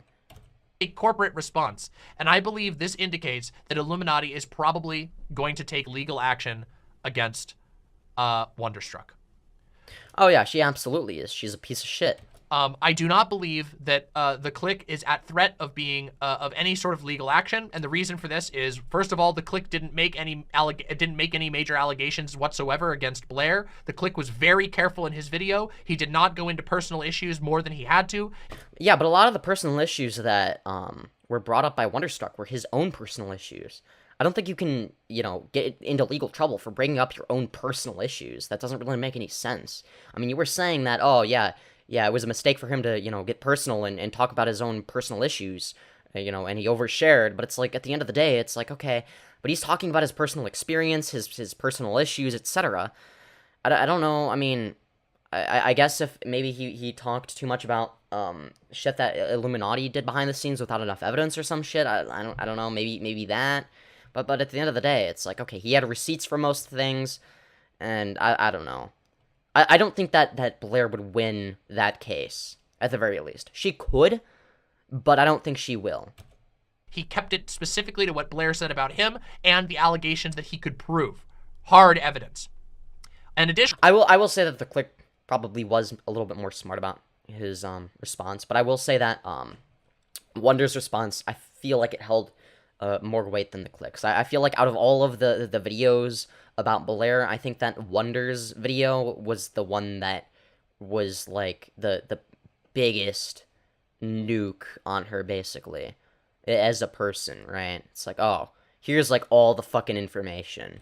Additionally, the clique is in Sweden, and I do not believe that Illuminati is going to engage in a cross-ocean legal battle.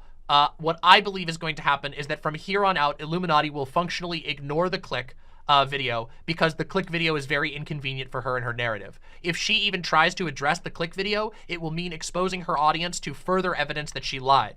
The clique video, again, was it was about as rock solid evidence as you could possibly get in a conflict like this. No, I agree. It's easier to take advantage of, this video wasn't put together with the legal ramifications in mind, right? It's like, if that's, because I don't think that Wonderstruck's video was, you know, taking the legal ramifications of everything into mind, at least not to the extent that he probably should have, right?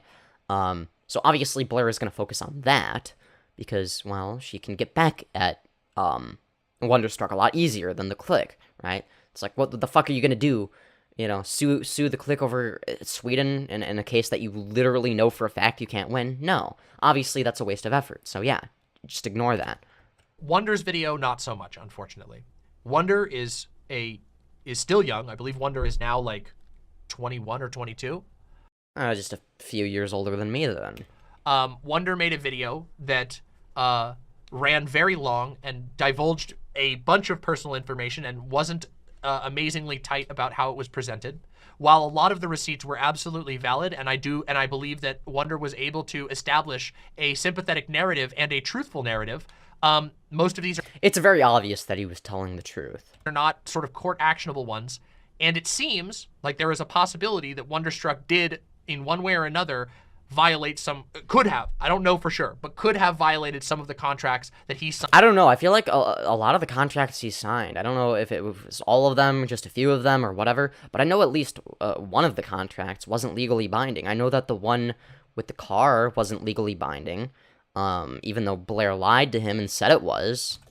Signed while he was working with Blair of Illuminati. And unfortunately, in America, the contract is very, very powerful, okay? Not if it isn't a legally binding one. But, very, very powerful. People saying allegedly those contracts are not legally binding. Yeah, exactly. Please, you have to understand, okay?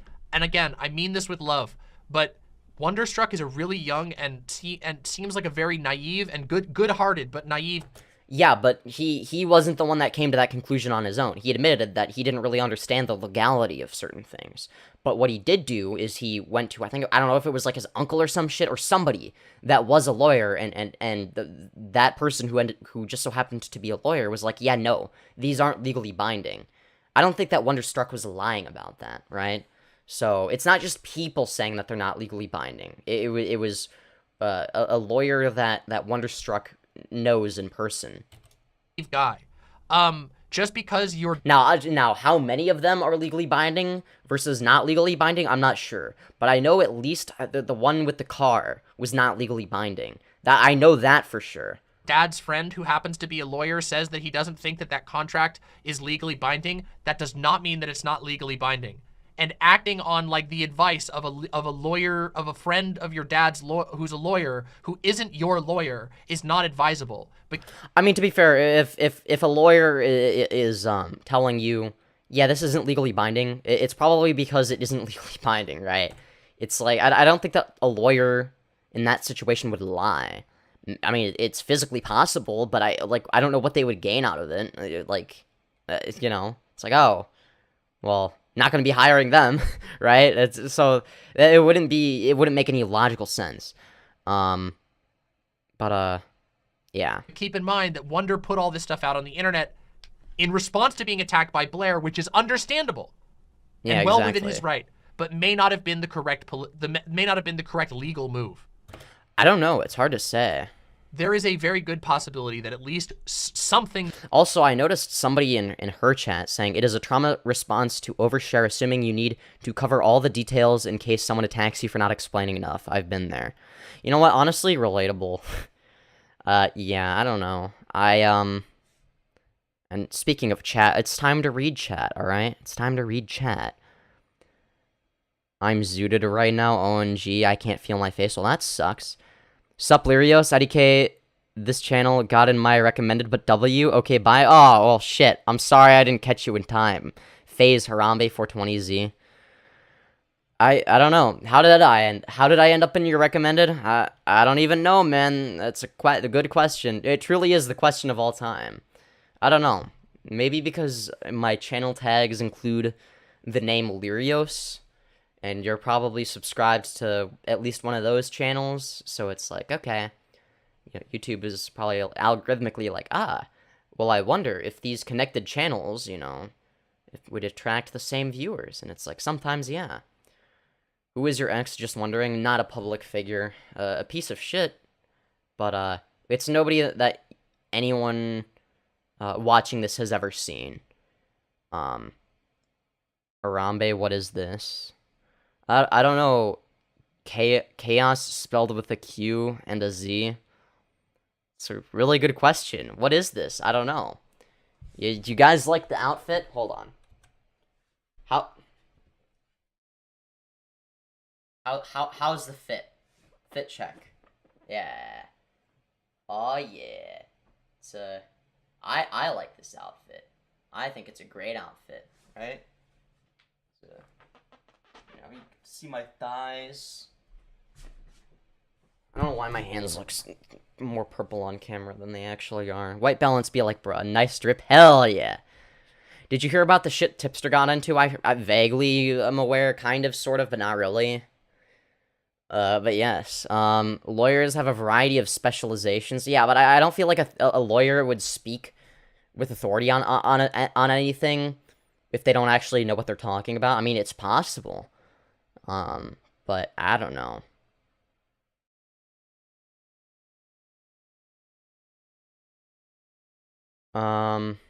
But anyway. You use your phone for the face cam? Yes. Yeah, it's a fine balance to achieve. Play Fortnite? No. I'm gonna listen to some music and play some Fortnite. Why don't you listen to my stream? I could co-host TVH? Yeah, it's possible, maybe. Maybe in the future. You'd be a great co-host, Fembro. True. Yeah, maybe we should do that. Sneako appears there. He was in Mr. Beast. Okay. Blair Zahn sounds like a fucking Megazord to TBH. True. Honestly, I'm glad Blair is running her mouth. She's a content farm ONG. Please, Blair, keep talking. True! True! Every video on her does better algorithmically. Sorry, Capsuwu. Nah, you're fine. If you'd like President Sunday's coverage of this, I think you'd like, President Sunday's coverage of this. He went hard on the Leftist Mafia, and it was pretty deserved. Based. You are forgiven this time. She's confusing being silenced with dealing with the consequences of her actions. True! Concerned Doge, yeah. Same tactics, different targets. True. Man, I used to be a fan of Onision way back in the day. Yeah, a lot of people were. I don't... Oof, my condolences. Yeah, same. Originality is just taking inspiration from so many sources. Oh, oops. Accident. Oh, from so many sources. Like, people can't tell exactly where you got your ideas from, lol. True. True. And that's why people accuse me of copying various different people that have nothing to do with each other sometimes. It's that way in music. Same seems to go for all forms of art and entertainment. True. It's like, yeah, it's like if I had just gotten one or two sources, it's like, no, that's just me copying. But it's like nobody even knows who I'm copying because I am copying everybody, so it's basically like I'm doing my own thing, right? If I'm copying everybody, I'm copying nobody. Xana and Poppy cover Darvo all the time in the context of this space. I think you'd enjoy their content on puritanical leftism and offense versus harm. Yeah, it makes sense. True, but she petty enough that she doesn't seem to care about it being a Pyrrhic victory. At the very least, she can draw it out and cause him years worth of legal trouble. True. Can we get a 360? Oh, yeah, I could do that. The law is complicated. True. Yeah, wait, hold on. I need to make sure that my ass isn't showing. But yeah, I guess I could just move this chair. But yeah, it's like, yeah, it's okay. Yeah. Woo! I hope I didn't show my ass. Cause that's, you know why? Because that's what I need. I need to save that for OnlyFans. That's what OnlyFans is for, baby. Alright? Hell yeah. Hell yeah. Anyways, man, Illuminati being stupid is like a content farm at this point. But yes, I agree. The law is in fact complicated. Very complicated indeed. But yeah, man, what a weird world we live in, huh? Oh man. Anyways, I'm gonna go to the bathroom, so I'm gonna like take these off so I can wash my hands, and then I'll put them back on. Cause you know that's how it works. In the meantime, I'll continue talking about stuff, cause it's like, you know, it's kind of what I do. It's what I'm best at. It's almost like that's my job. But I'm gonna pull a Hassan on Demon Mama. I'm gonna let her thing play for a little bit, and then yeah, and then I'll be back. I have to do it to you. I'm sorry. It was bound to happen eventually. I'm sorry. It happens to everybody. Sorry to pull a Hassan on you, Demon Mama. That's just an unfortunate part of making content.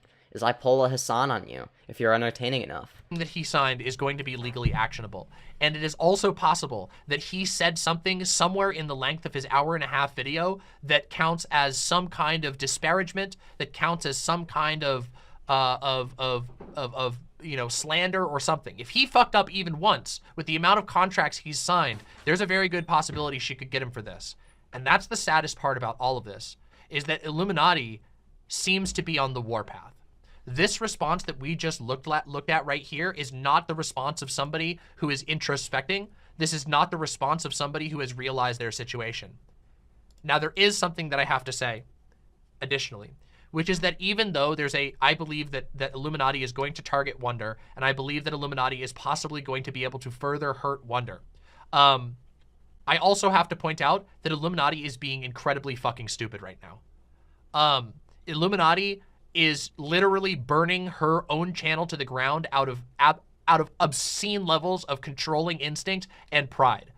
Illuminati fucking lied. She lied twice in a row. She fucking lied about Legal Eagle, got fucking busted for it. She lied about Click, got busted for it. She lied about Wonder and didn't get busted as hard, but still got busted for it. And she's paid the price. But she's on the warpath now. She's angry, and she's clearly not in the frame of mind where she, or maybe she's not even capable of being in the frame of mind where she acknowledges that she did something wrong. Now, according to literally every person who worked with her on that project, literally every one of them, all of her former members, sorry, I think there's one named Salty who we never heard from, but all of the other members besides Salty, One Topic, The Click, Wonder, and Oz Media, all of them stated that she goes on the warpath. All of them stated that she is incapable of admitting when she's wrong. All of them affirmed that she is basically willing to pull out all the stops to destroy people that she thinks have slighted her.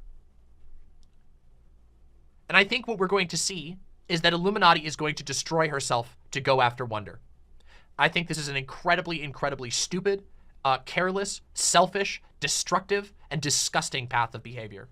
And I feel very, very bad for Wonder. But I believe that what we will see, and this is my prediction, is that we are most likely going to see some kind of a video from iilluminaughtii that will be incredibly strategic in what it says. It will be designed probably to bait out further responses from Wonder, and then she is probably going to slap Wonder with a lawsuit. Now, this could be the end of her channel, because as it turns out, you don't win every lawsuit that you engage in. Just because you're angry, just because you fucked somebody over before, doesn't mean that you're going to be able to fuck them over forever. And also, this is all unfolding in the public eye. True, yep, everything she said here is facts. Yeah, I don't know, I couldn't say, I don't know if iilluminaughtii is gonna make a strategic video to get a response or whatever the fuck, from, Wonder. But, I think that, you know, I mean, at the end of the day, you know what I think should happen? I think that Wonderstruck and Legal Eagle should collab and make a video about iilluminaughtii and shit. I think that would be a really good collab. You know, if she does some stupid shit, it's like, okay, rather than just responding right away, responding from the heart, get Legal Eagle involved again, okay? I think that would be like one of the best collabs ever, right? Wonderstruck, Legal Eagle, The Click, etc., right? Just everybody who was involved. Oz Media again, obviously. Me, that'd be pretty cool, I'm not gonna lie. You get the point, right? Like that I think that would be amazing. That would be one of the best. That would be like better than a content cop, aside from maybe not being nearly as funny. Unless I'm involved, of course, alright? I would make it really good, okay? If I was involved, it would be better than a content cop, right?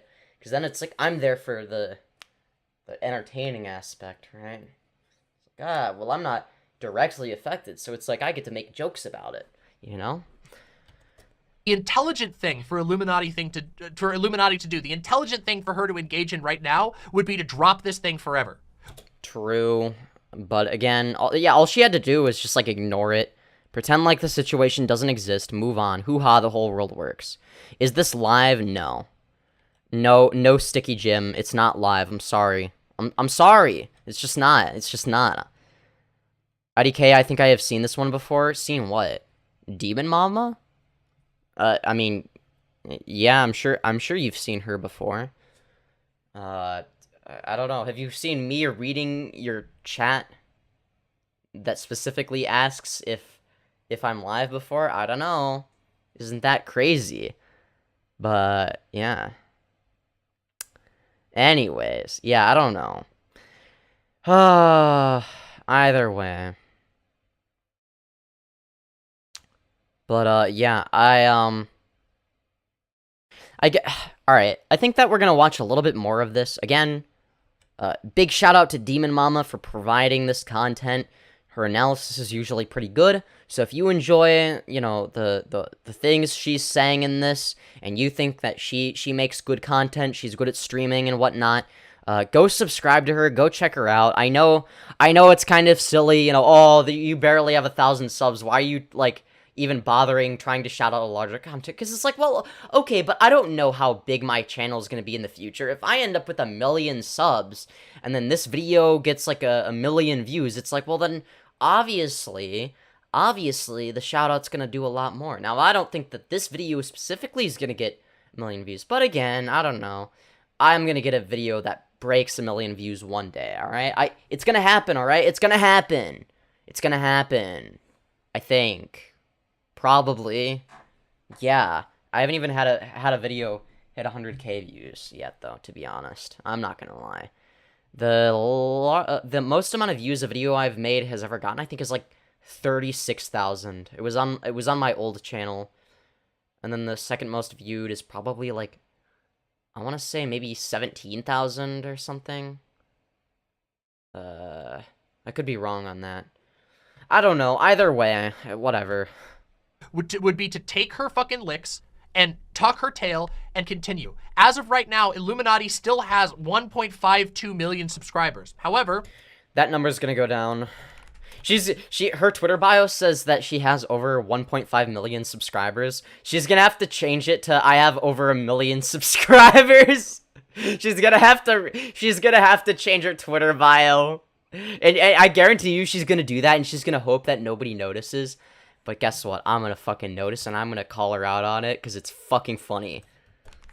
let me just show you. Here we go. I mean, I don't know. Let's take a look.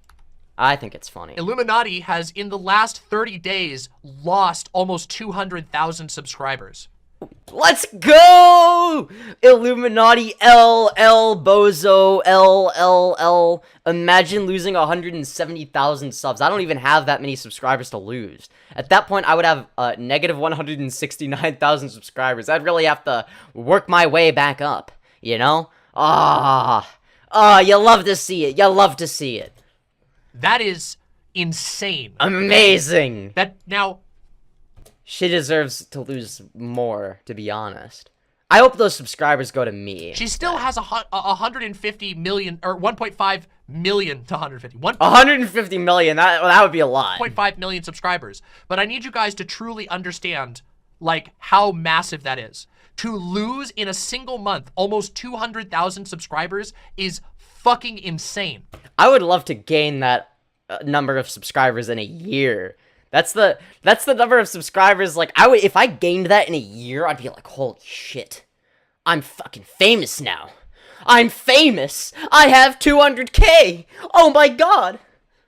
Or 170K. Same, whatever. You get the point. Especially because If I have 170K a year from now, I will be happy. I will be really fucking happy. those who are unsubscribing from her are active and engaged viewers. True. Yeah, not all subscribers are equal. So, you know, a dead subscriber is going to be less likely to unsubscribe. Though I do think that YouTube sometimes automatically unsubscribes people who are inactive. I'm not sure, though. But it's like, okay, it doesn't really matter. It doesn't really affect your channel. Other than, oh, the number goes down a little bit occasionally.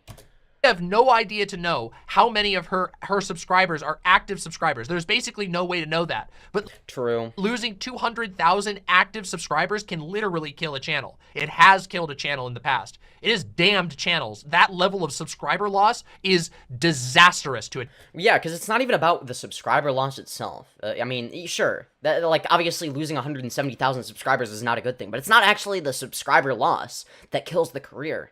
It's the viewer loss, right? So that number does not represent just, you know, the average subscriber being lost, right? Like she said, yeah, it is the most active subscribers that are the most likely to unsubscribe, right?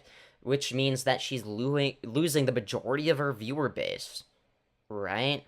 Because, like, you know, what do her videos average? Like 200K to 500K views or something like that? It's like, okay, well, if you're losing 170,000 subscribers, those are the people that are watching those videos, right? So that's like, oh, okay, well, now that your average view count per video is going to go down, right? Good channel. Unless you put out some really good shit, but her content is, like, mid. It feels corporate and not that interesting. This drama, this insane abuse that she's meting out on other people, the warpath that she's decided to go on, is definitively decimating her channel. Oh yeah, obviously she's not a very intelligent person. She wouldn't have even released the iilluminaughtii exposed video or whatever if she had any semblance of a greater than room temperature IQ, right? And yet, today, we get this response. That she is going to go forward pushing a narrative asserting that false allegations have been brought against her, that she did nothing wrong, that everyone else but her is wrong, and we all know that she's bullshitting. It's like, she's the common denominator, right? Like, iilluminaughtii is the common denominator. She's the only one contradicting herself, and she's the only one with plot holes in her narrative, okay? Everybody else involved in this situation have stories that are consistent. They don't contradict themselves. They don't change the narrative. And it's from different sources who knew her at different times, and and then and whenever there's overlap, it doesn't contradict itself. She will be taking decisive action to address this situation. Yeah, I mean, she's throwing her career down the shitter, right? Like that's what's happening. The truth will prevail. Obviously, she doesn't want the truth to prevail, but I do genuinely agree that the truth will prevail. Just not in a way that she wants. This is a lawyered up response. True. She's lost about 8% of her total subs since this thing. It's devastating. I can't overstate, like, losing that many subs in a single month is insane. Yeah, 8%. So that would be like, okay, that's like almost a tenth, right? So that would be like if I were to lose 100 subs in a month. It's like, I would have to do some real fucked shit to do that, right? It's like, oh, now I'm going below 1,000 subs again. Now I'm at 900 subs. Ooh, it's like, obviously that wouldn't be that hard to rebuild, but still. I mean, come on. You wouldn't want to lose 100 subs in a month and then continue on that downward trend, right? It's insane. At least not if you're me, you're a small YouTuber, right? That's insane. I think that me comparing it to my... That proportion to my channel is probably not a good analogy. That probably undersells it. I was gonna always be like, oh, that's what that would be like if it was me. And it's like, yeah, that would be pretty bad. But that's, like, not even that hard to recover from now that I think of it. I don't know. Unless that continues that trend. Then it's like, how do you even build your channel if you're just constantly losing subs, right? Yeah, I don't know. And again, I think that would actually that would be a big deal. I have to say, the rational thing to do here I would definitely be really upset about that if that happened. would be to acknowledge that you fucked up. But she's never gonna do that. Would be to make a public statement that says, hey, guys, I went way too hard. I don't know what the fuck I was thinking. I mean, I don't know. Maybe she's just in too deep now. I apologize to my former co-host. This was really unprofessional behavior. I'll never do it again. Let me make... Or even just, like, ignoring the situation. Like, that I mean, that's what fucking EDP does, right? Just take the EDP approach. I mean, he has a following on TikTok, and he literally got exposed for trying to have sex with a 13-year-old little girl. So it's like, if you just pretend like the drama isn't there, then it's basically not even there, alright? Make it up to you somehow, and then to move on with her life making her content. This is the type of action that a petty tyrant makes. Well, not even just a petty tyrant, but a really stupid petty tyrant, to be specific.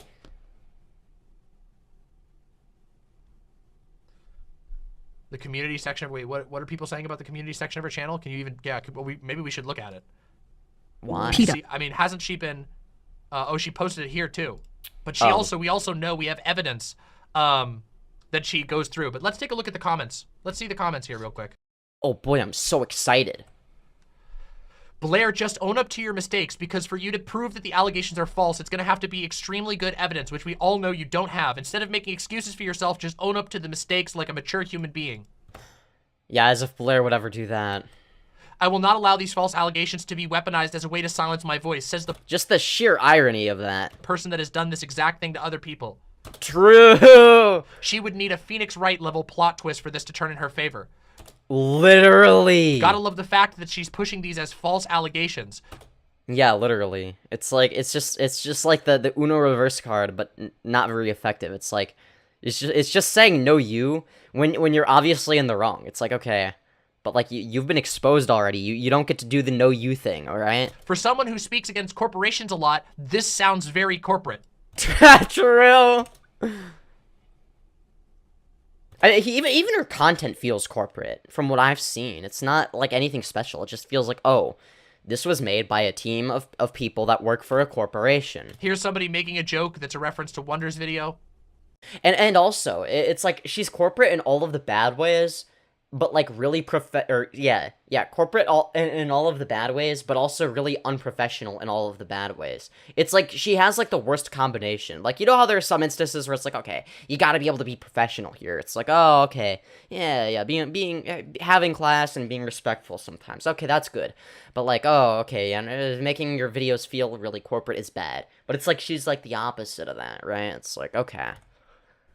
Blair, just because you use big words doesn't mean you sound smart. You literally... As somebody who uses big words sometimes, I couldn't agree more. Said nothing in this statement. This is a big nothing burger. True. Silenced voice, you have a massive platform. If you have additional evidence, share it. I went through the Google Drive provided with receipts. I listened to your response videos and the other response videos to you in full. You were called out. Either self-reflect and take accountability for any wrongdoing on your behalf or rebut the claims. Which she's never going to do because she has no rebuttal. If she had a rebuttal, she would have, well, provided it by now. But she's not going to do that because she doesn't have one. She knows she's lying. She knows that she's trying to cover up the shit she did. She just doesn't care. You know? As for me, I find it unforgivable to share someone's unaliving themselves message. I find claims of creating an environment dangerous to children to be a serious accusation. There were a lot of mistakes, but the implication of this sanitized corporate post is that you are considering legal action that would actually silence others' voices, and I think that would be a mistake as well. Keep in mind, these are the top, I'm sorting by top comments, okay? All of the top comments on her community post are negative. They are against her. All of them. We haven't seen a single supportive one. I'm sure you'll find one of her sock puppet accounts eventually. It'll be the only comment that's hearted. It'll be a hearted comment from one of her sock puppet accounts saying, "Don't listen to the haters. I still believe you. They're just lying about you. I'll support you no matter what." Not a single supportive comment. Demon Mama, if you keep scrolling, you might find one of her sock puppet accounts. You can tell because, you know, if a comment is hearted, it's probably her alt. Never once have I heard someone say the truth will prevail and then they actually want the truth to prevail. False allegations. Yeah, I'm not so sure, Chief. During these challenging times, she's acting like it's a natural random disaster, not a clusterfuck of her own creation. Yeah, exactly. She just can't take accountability. I mean, she's fucked, you know. False allegations is all the red flags I need. Cut out your skin. Someone in her chat was saying Low Tier God should take her spot on the Leftist Mafia. I fundamentally disagree. I should take that spot, okay? I am more entertaining than everybody else, okay? I'm sorry. From this picture, Blair. We don't want to target that. Listen, every story has two sides, but sometimes... Man, why is everybody named Blair a fucking dishonest bitch, okay? We have Blair White, who blatantly lied about her political compass test results, okay? And she's incredibly stupid. And then we have this Blair who blatantly lied about shit and is also really stupid. It's like, why is everybody named... I mean, I know I only have two examples, but it really seems like everybody named Blair is a dumb bimbo bitch who is known for lying and blatantly lying and being really bad at hiding the fact that they're liars. To be fair, though, Blair White did a better job not making herself look way fucking dumber than she needed to with that whole controversy. She just kind of ignored it, tried sweeping it under the rug, I guess. There just isn't a defense. Looking at Blair's controversy record, yeah, it ain't looking good. That record, accusing dude of botting because he got lots of subs, apparently not knowing you aren't special in terms of corporate caskets. Even I've been accused of botting subs before, which I think is hilarious. It's like, it's not like my channel is like growing like unrealistically fast. I've seen channels grow way faster than mine through legitimate means, right? It's not a typical thing. It doesn't happen very often.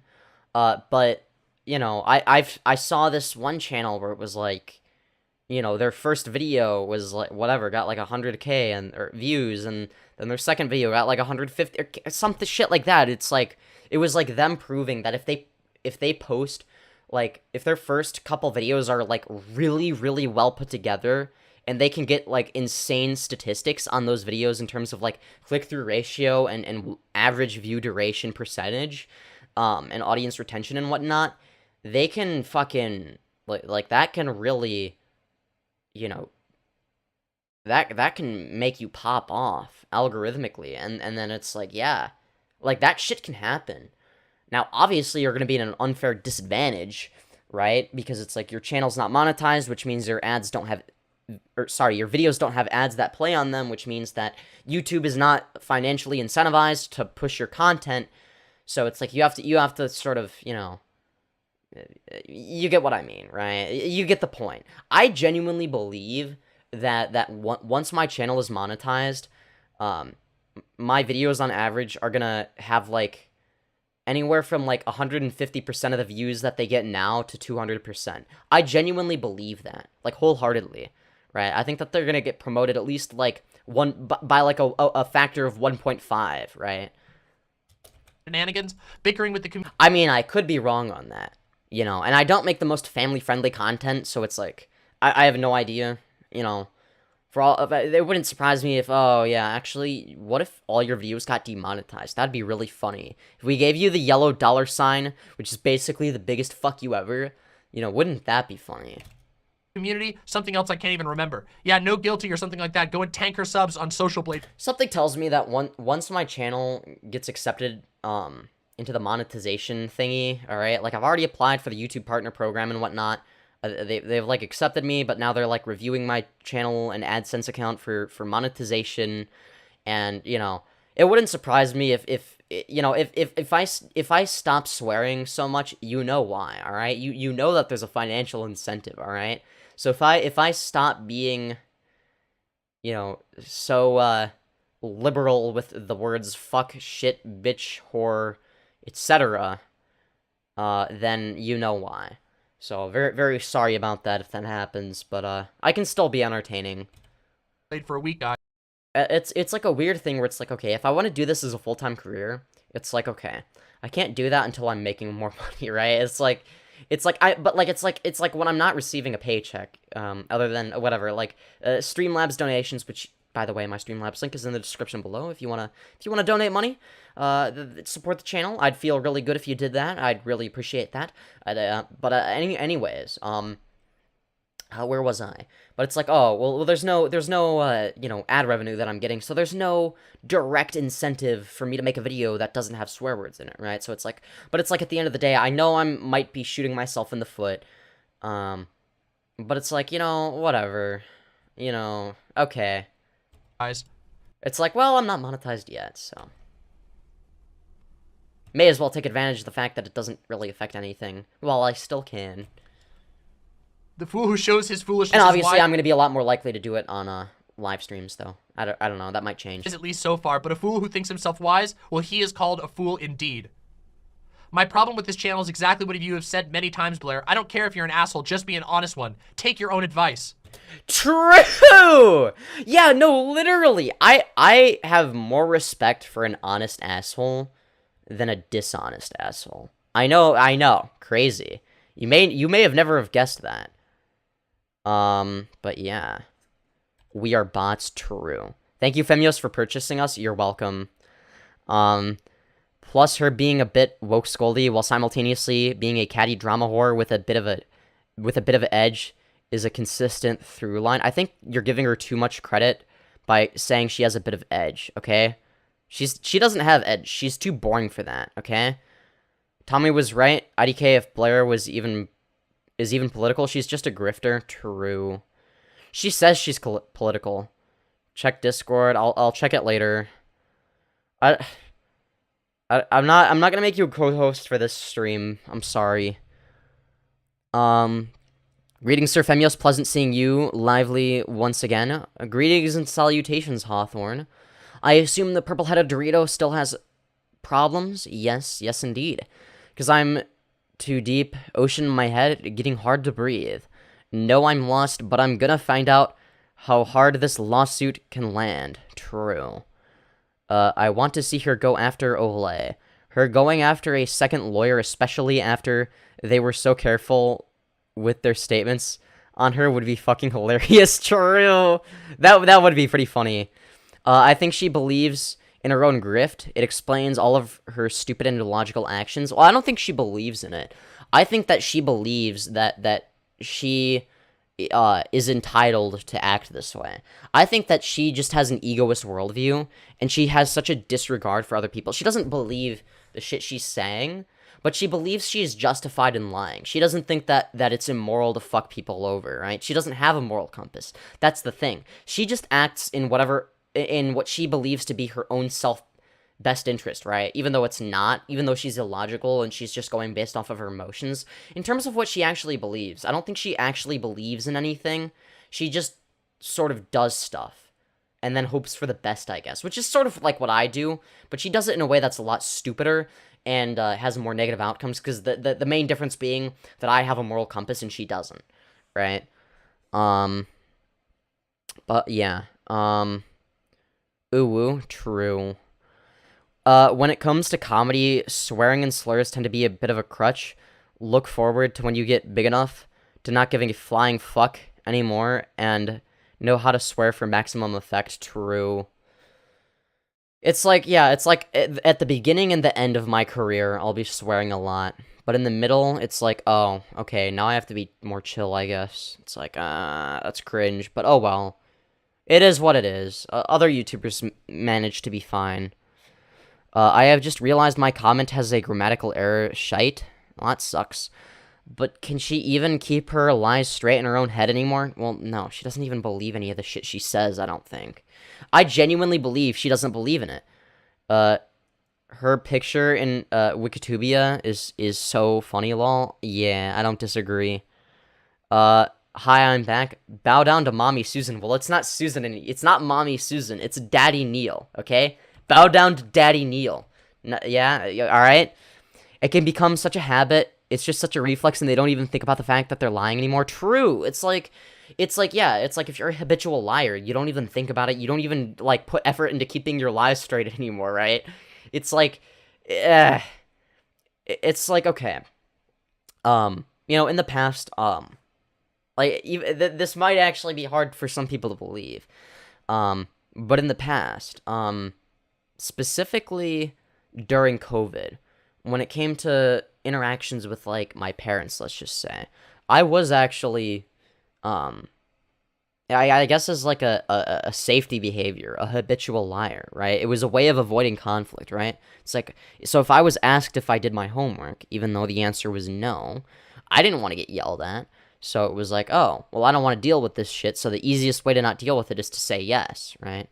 And then that became habit. It just made the conflict worse. But it's like I just don't want to have to deal with shit, you know? But, like, it was like a... And it wasn't entirely against my own moral framework, now that I think of it, right? Because it's like... I don't know. It's kind of blurry there, right? Because on one hand, I'm okay... Like, I'm against lying in social situations, because you lose credibility socially. But lying to authority figures or for legal reasons, I think is not immoral. I think that that's perfectly justifiable, because there's a power imbalance, right? And it actually serves you utility, right? So that's the main difference. She's literally become the biggest Karen on YouTube. True. Have you heard of Illuminaughti's poop story? Oh, Illumifatty's poop story? I have not. What is her poop story? I miss Susan. She sucked. But feels like shit has only gotten worse under the NFT bro that's taken over. True. And I'm pretty sure he was the one that proposed removing dislikes as well.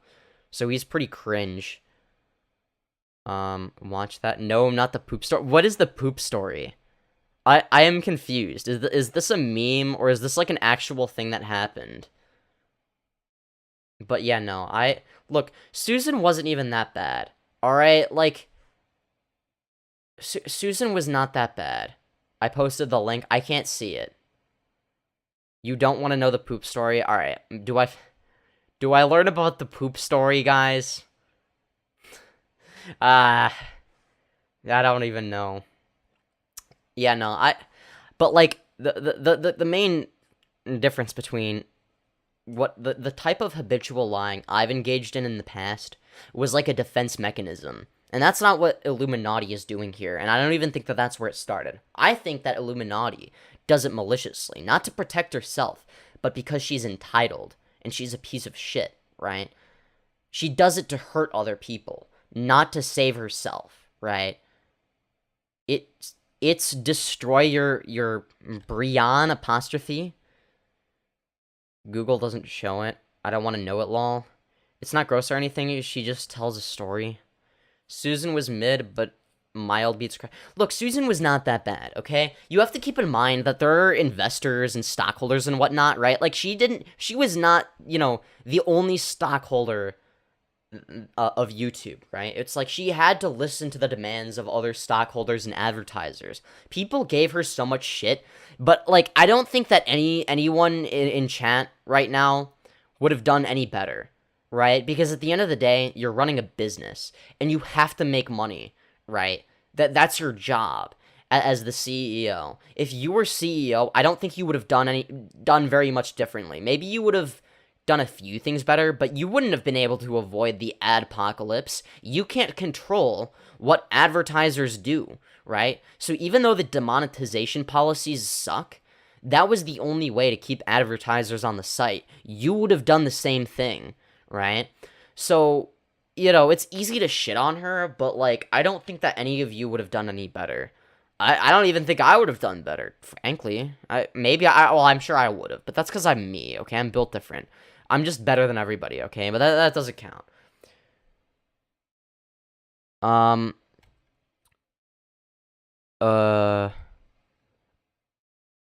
Such a sub that they enjoy when they get a yellow money sign. No, I don't enjoy that. What?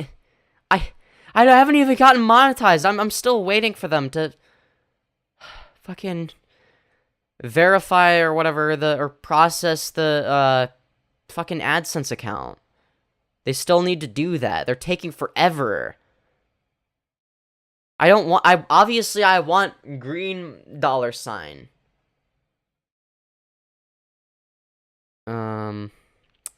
Bill Cipher was better than Illuminaughtii. At least he was honest about his actions, like destroying the bloody world. I am only kidding, lads. Well, I mean, yeah, it's like, I have more respect for, people that are, like, consistently wrong, but, like, they're honest about the fact that they're wrong, and, like, they have, a consistent framework, even if it's, like, entirely backwards, right? If you're, like, a villain from a movie who's just ontologically evil, I have more respect for that than if you're just, like, inconsistent. Even though I shouldn't, as a utilitarian, right? Like, it's like, well, my respect isn't entirely based on utility, if I'm gonna be honest. Because in terms of, like, utilitarianism, that only gets you so far, right? It's like, I'm not gonna think about my philosophical framework in, like, a casual social setting, right? Nobody does. Well, not nobody, but most people don't. But it's interesting because I believe in a lot of different, I guess, areas of philosophy, right? So while it might be true that I lean towards consequentialism in general, I often talk about whether or not something serves utility. That's not the end all be all, right? Like, I'm also an existentialist. In fact, existentialism is the foundation of what I believe, right? That's like. It's not mutually exclusive either. It's not contradictory to utilitarianism. In fact, I'd say that they're complementary. It's a reason to believe in utilitarianism. Maybe it's just an Aspie thing. I'm the same way. For what? Wait, fuck. In terms of caring about consistency, or wait. I typed that in 2 seconds. Okay. I'm so drunge right now, I can't fucking see with my yen. Ace balls right now. Well, that's cool. Easier for me to deal with honest assholes than disingenuous positivity. True. Because if you're disingenuously positive, like, you are a threat in my eyes. You are planning to do something that I'm not aware of, right? Whereas if you're an honest asshole, it's like, well, you're gonna make it your evil plan really fucking obvious, right? Are you besmirching the lovely Bald Martin? You think he looks funny? Yeah, you better not. You better not. That man in the background is so oh, you were responding to somebody else. Yeah. Amen to that, Femyoz. True. Hold the fuck up on mixing utilitarianism and existentialism. They're not mutually exclusive. You know that, right? You can take elements of multiple philosophies and believe in multiple things, right? So I might believe that, especially in, like, a political context, when it comes to the policy positions I advocate for, it's going to be based on utilitarianism, right? The two aren't mutually exclusive, but utilitarianism is a failure when we reach absurdism. Well, I'm not trying to reach absurdism. And I think that the reason I like utilitarianism is not because that's, like, my deep-seated belief system, but it's because it's the one that does the most good, right? Like, I am, in terms of how the world should operate, it should operate in a way that maximizes positive outcomes, right? Existentialism always triumphs and evolves into absurdism? Not necessarily. For me, my existentialism is it starts from, you know, it starts from my epistemic foundation, right? All I know is that I have my own experience, right? I experience being me. I don't know if anybody else is, I can't know for certain, at least, if everybody else is conscious, or if anybody else is conscious, or if I'm, for all I know, I could be the only conscious being in the galaxy, right? So when I presuppose that I'm not, I don't do so because I am certain. I do so because it is convenient. It serves more utility, I guess, but I am aware of the existential factor of it, right? I don't assert that other people are conscious, necessarily. I just sort of assume that they are, for the sake of, well, convenience, right? It's mutually beneficial for everybody. If we all assume that all other humans are conscious, right, than to assume that I am, you know, not, or that I am the only conscious being, right? And while I do believe that it's a coin flip, I believe that the consequences of assuming that you are the only conscious being is, that produces worse outcomes than assuming that, you know, you're not the only conscious being. You're already at absurdist thought. Yeah, you're right. But still. But no, absurdism is the foundation, not the conclusion. That's what you're failing to understand. That's the foundation. Okay? That's breaking it up into its, that, like, you break it down to its epistemic foundation, and then you build from there. But that is like one of the first pillars of what I believe, right? That's like one of the most important things, right? That's, you know, but at the end of the day, right, absurdism is not mutually exclusive to utilitarianism either, right? It's like, that's the foundation, right? And ultimately, you know, in terms of, you know, what I believe, right? I believe that there is no inherent meaning to life or existence or consciousness.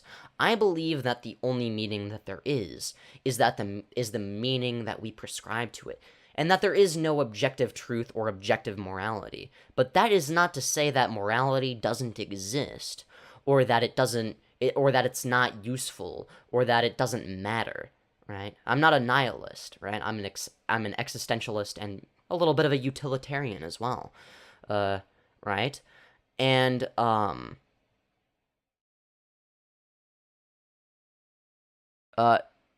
ultimately, consequentialism and utilitarianism, for me at least, are built off of the foundation, or the idea that it is mutually beneficial for us to believe in certain things. I don't believe in any objective morality, but for instance, and this isn't even a utilitarian thing, though it does serve utility. It does fit into that philosophy. The phrase live and let live. If I let you live a life that maybe I don't agree with, and you let me live a life that maybe you don't agree with, that is more mutually beneficial than if we were to do the opposite, right? So, and it's this idea of doing things that are mutually beneficial. And ultimately, that turns out to be aligned with consequentialism, right? And, you know, it's mostly, you know, at least when it comes to consequentialist ideas, you know, you don't necessarily have to presuppose that consequentialism is the ultimate truth, or, you know, some ultimate objective fact. Now, you can make claims about whether or not something objectively adheres to a certain moral framework, right? Nihilism is a dead end. I'm a sucker for any art that points that out. Yeah, exactly. It is a dead end. it fails to account for the fact that subjectivity still exists, and subjective morals aren't necessarily unimportant, right? It's mutually beneficial if we all believe in certain moral axioms, right? If we all collectively agree on certain things, if we agree that murder is wrong, that it's not okay to kidnap an innocent child and chop all their fingers off for no reason, right? We all have to collectively agree. I mean, we don't have... It's mutually beneficial if we all collectively agree on shit like that, right? And that is sort of... it serves more, well, utility, right? But that is a existentialism just seems logical. All words, concepts, and boundaries are made up, but we make that shit up for a good reason. Exactly. And that's... See, my existentialist worldview is the reason why I believe in consequentialism in the first place, right? That is how I have... so existentialism for me is the foundation, and consequentialism is the conclusion of that foundation, right? I know that the foundation, the consequentialist framework, asserting that it's the correct one. I mean, sure, that may be arbitrary to an extent, but just because something is arbitrary does not denote whether or not it is right or wrong, right? Something can be arbitrary, but it can still be good, right? And ultimately, I believe that, we should find things that are as mutually beneficial as possible. Consequentialism just so happens to be the most mutually beneficial framework that I've found that I can work with, right? We all benefit from it. So why would we do something that isn't mutually beneficial? It is within all of our own self-best interests to collectively agree on certain things, even if it doesn't benefit you as an individual to participate in the system. If we all participate in certain systems of morality, it is mutually beneficial. Though we should always account for people that don't want to participate in those systems, right? That's why we have an entire justice system. Maybe it's not perfect or even close to that, but still, that's why it exists. True, but utilitarianism that mutually beneficially goes out the window when considered by the individuals? No, not necessarily. Because utility... No, I think you're conflating... I think you're conflating utilitarianism with egoism right now. Because in a matter of mutual self-best interest, you need to be a participant in the system instead of standing as if it were behind with a club. Okay, or behind it with a club, right? But I get what you're saying, right? I get what you're saying. But that's why, not allowing people that aren't willing to participate in that system to benefit from that system serves utility, right? So, for instance, if somebody goes on a killing spree, it may not, serve any utility, it may not serve any utility to, imprison them for the sake of imprisoning them, but it does in that, well, it protects other people from them, right? And it also acts as a deterrent, right? We benefit. We, the people that do participate in the system, all benefit from, responding to that in a certain way. And existentialism is the recognition that there is no inherent meaning to life. Just to be clear, nihilism is the rejection of even self-assigned meaning. Yeah, that's why nihilism is a dead end, whereas existentialism is the logical conclusion of there not being inherent meaning to life, right?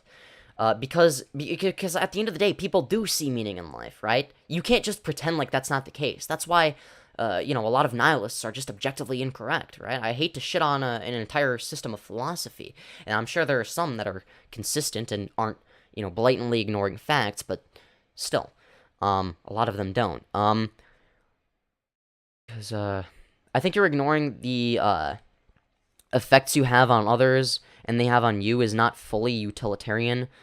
Even an asshole former scammer like Osmongold believe in some good shit just because it benefits him. I mean, I don't know. But I do nice stuff for others because it makes me feel good and it helps my reputation. That fits in a utilitarian model. Yeah. Well, yeah, at the end of the day, utilitarianism denotes, or consequentialism broadly denotes that it's not a matter of intent. It's a matter of outcome. Now, intent that doesn't automatically mean that intent isn't important. People often misconstrue it for that. Intent is important because it can be something that predicts future outcomes, right? So if I can, so I might not care directly about a person's intent necessarily, unless I'm really close to them, maybe. But the reason why I believe that I care about intent is because intent is a predictor for what somebody intends on doing. It is something you can use to determine what somebody's actions will most likely be. So if you know that somebody has good intent, you know that they are more likely to do good things than somebody who has bad intent, right? And that's why intentions are important, right? Because even if somebody with good intentions does something bad one time, you don't want to ruin their life over it, right? The reason being because it's like, okay, but generally they try to do good things, and that's like the over, like, they're a net positive because they have good intentions, right? God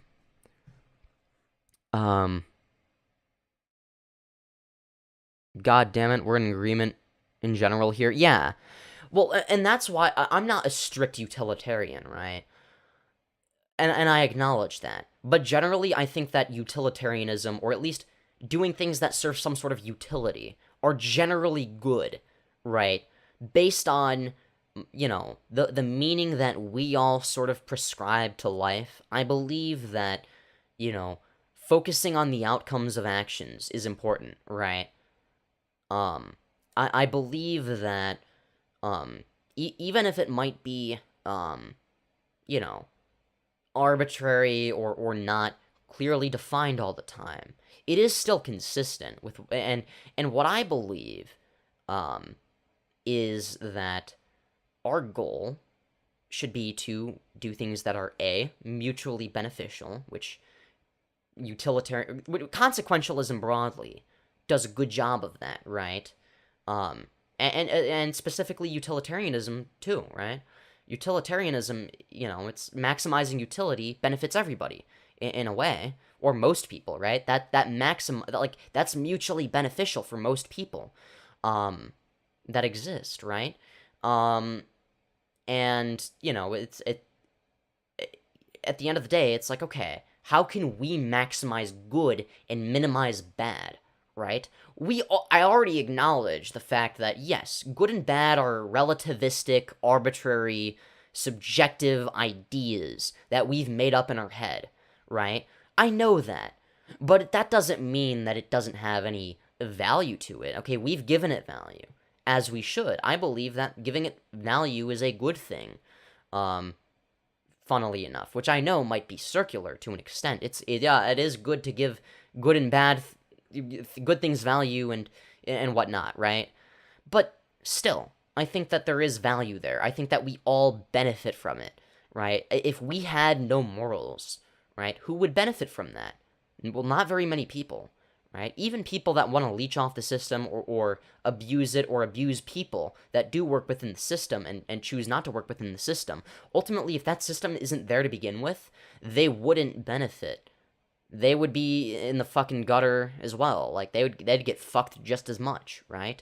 The reason that they are able to fuck people over is because the system doesn't prevent them from doing so necessarily, right? And that's why, well, there need to be specific ideas or laws or whatever in place to prevent that from happening in the first place, right? So that you can't fuck people over, right? I have a pretty basic bitch understanding of philosophy. Seems to be functional, though, and that's enough for me. Lol, yeah, same.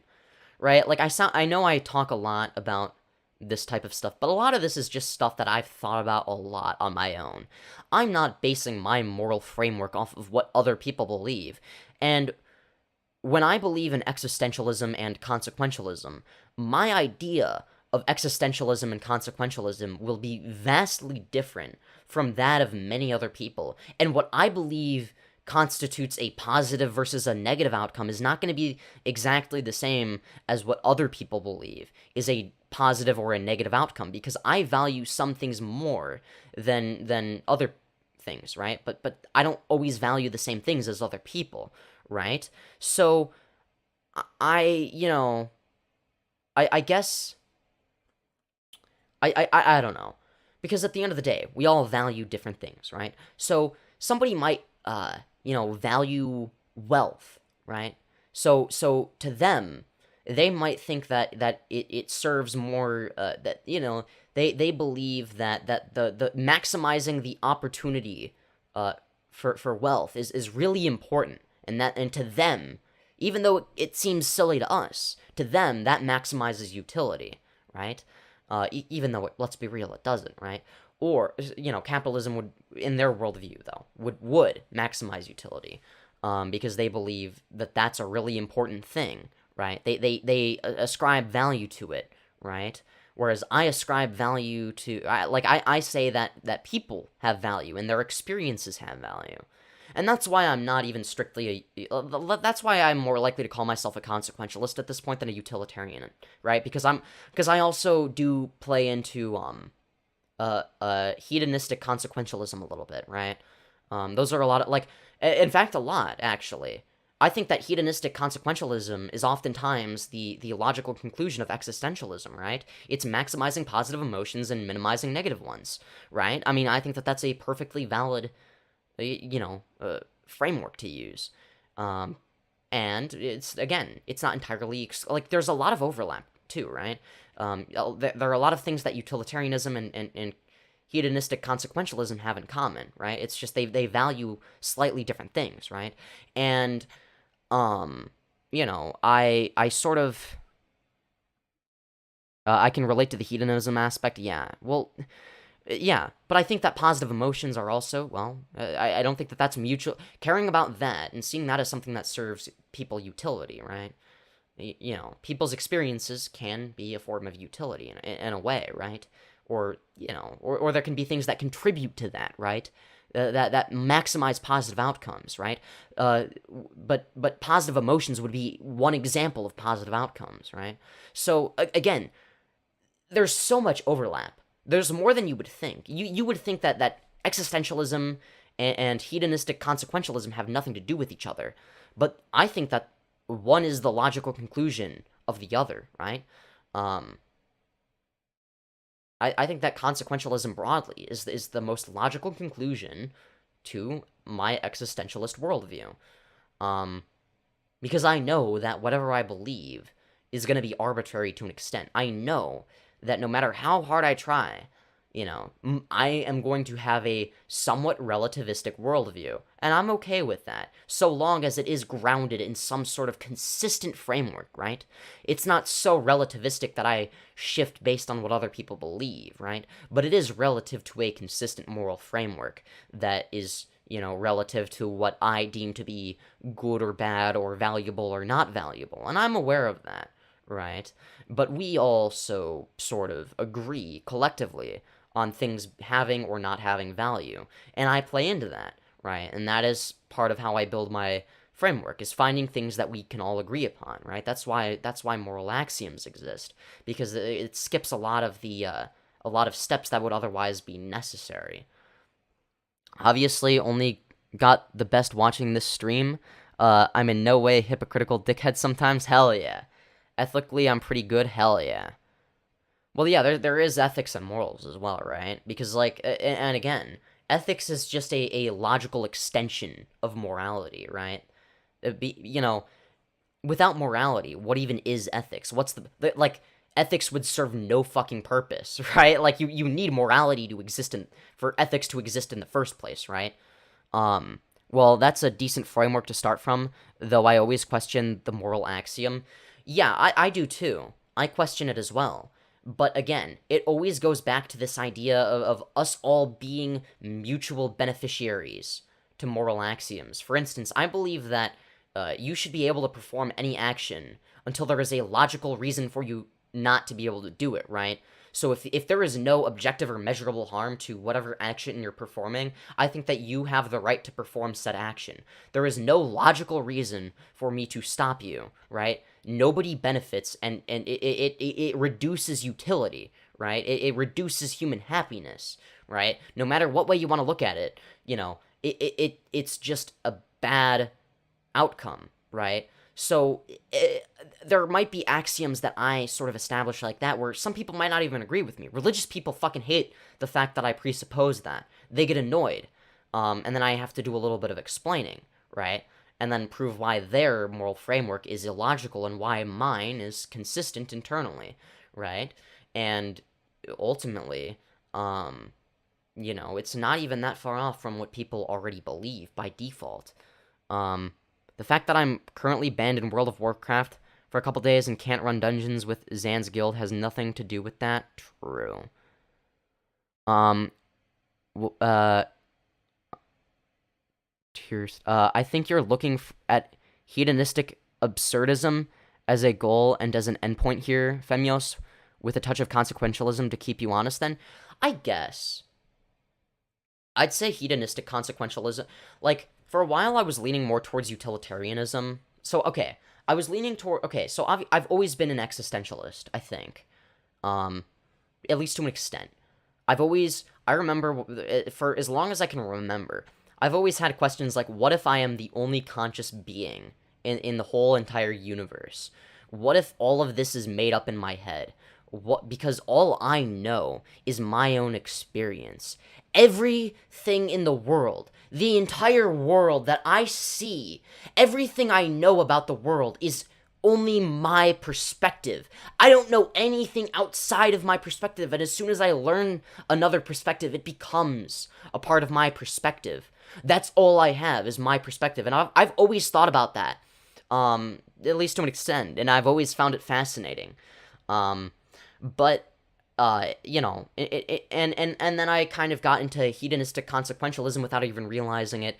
Then consequentialism, then utilitarianism appealed to me, and now I don't know. Now I'm torn between utilitarianism and hedonistic consequentialism. And all of it is built off of the existentialist framework I've set up, right? That's like one of the main pillars is you know, it's like the reason why I would believe in consequentialism to begin with, right? So, I don't know. I guess I take certain elements from different things. But hedonistic absurdism, I guess, would be a logical conclusion of that, right?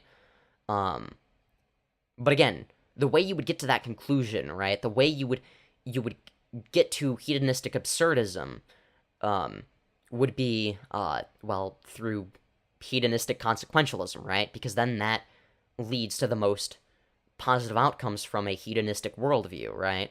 So, you know, it's not entirely based on... It's not entirely an absurdist worldview. Though there is some absurd... There are absurdist elements to it, right? I've always been a little bit of an absurdist, right? But it's not exclusively absurdism, right? Absurdism is only something that I take into account. It's a factor that I believe to be an important aspect of self-awareness, right? Acknowledging the fact that there's some level of absurdism, that there is no, you know, end-all be-all answer, I think is, you know, it's just a part of self-awareness and intellectual honesty, right? So, you know, but that's not all there is to it, right? There's still value, even if it's based on absurd, like, no matter how absurd it is, there's value that can be measured by something.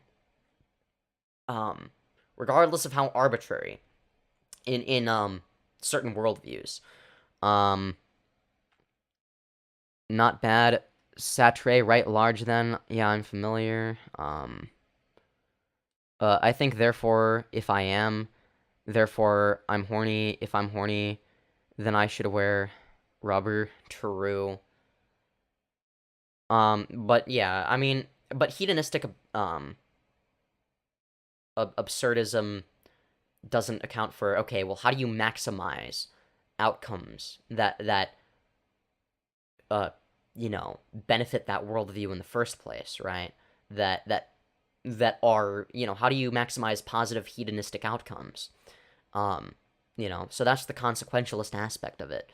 I would argue that absurdism is the base level of self-awareness upon which everybody builds their moral and ethical frameworks, as they can choose their frameworks rather than have them be forced. Yeah. If you're horny, you should wear a maid outfit. True. Maid outfit stream coming soon. Guys, if you want to buy me a maid outfit, you can donate to the maid outfit fund. If you attach it to your super chat saying this money must go to a maid outfit, I will make it sure that that money goes to a maid outfit, okay? But yeah, I guess as for maximizing joy, ethically applied Machiavellianism, I'm bad at pronouncing things. Do a maid outfit with Bunk? He has. Okay, that is true. That is true. Bunk does have a maid outfit. Seems to be the best base to start with, at least. Yeah. So okay, like yeah. Well, I would say that Well, I mean, I don't know if you. I mean, yeah. It always starts out with like some sort of epistemic foundation, right? Like that is like a more absurdist type. That's more of an absurdist line of thinking. But it's not entirely just that, right? Like it's just it's just like an aspect that denotes some level of self-awareness, some level of being aware of the fact that you are not some ultimate arbiter of truth, and that you can only go off of your perspective. Even if you're going off of other people's perspectives, that's just building upon your own perspective, whether you realize it or not. Shots philosophy with nobody trying to strangle a bro. We're having productive thoughts celebrates. True. But yeah, I think that and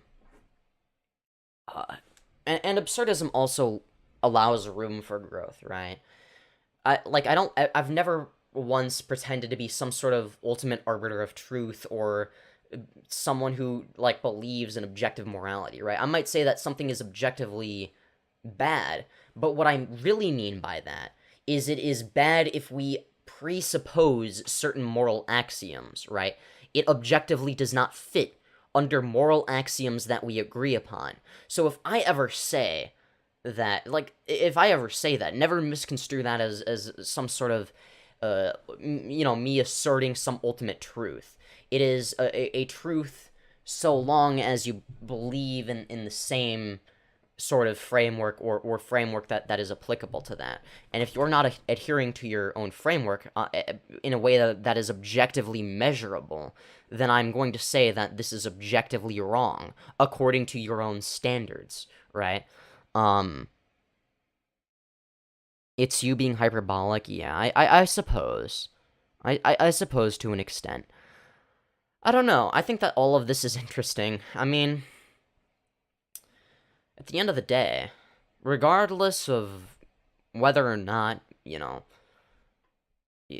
come to the same conclusions, I think that acknowledging what you do and don't know for certain, or how certain you can be for something, is important. Because you can't know for certain that I experience consciousness, and vice versa.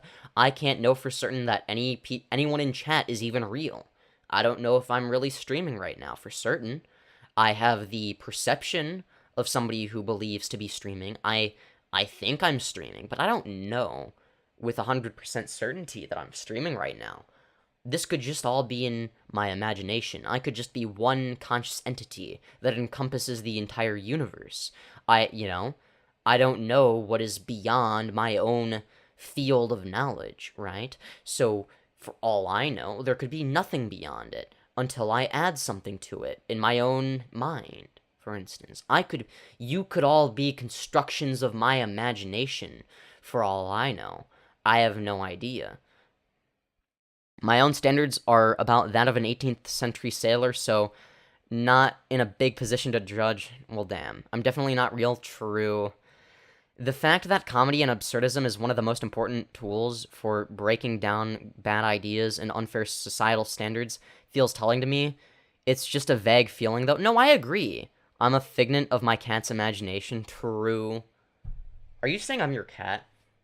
I mean, I am wearing cat ears, but I don't know. I am in fact a cat boy / femboy, so I don't know. Man, I'm tired. I have no way to respond to that. Yeah, Toki gets it. Meow is right. Fuck, I'm losing my voice. I've been talking too much about philosophy without even drinking any water. Water is an important beverage, by the way. Always make sure to drink it. You know, be responsible and drink your water.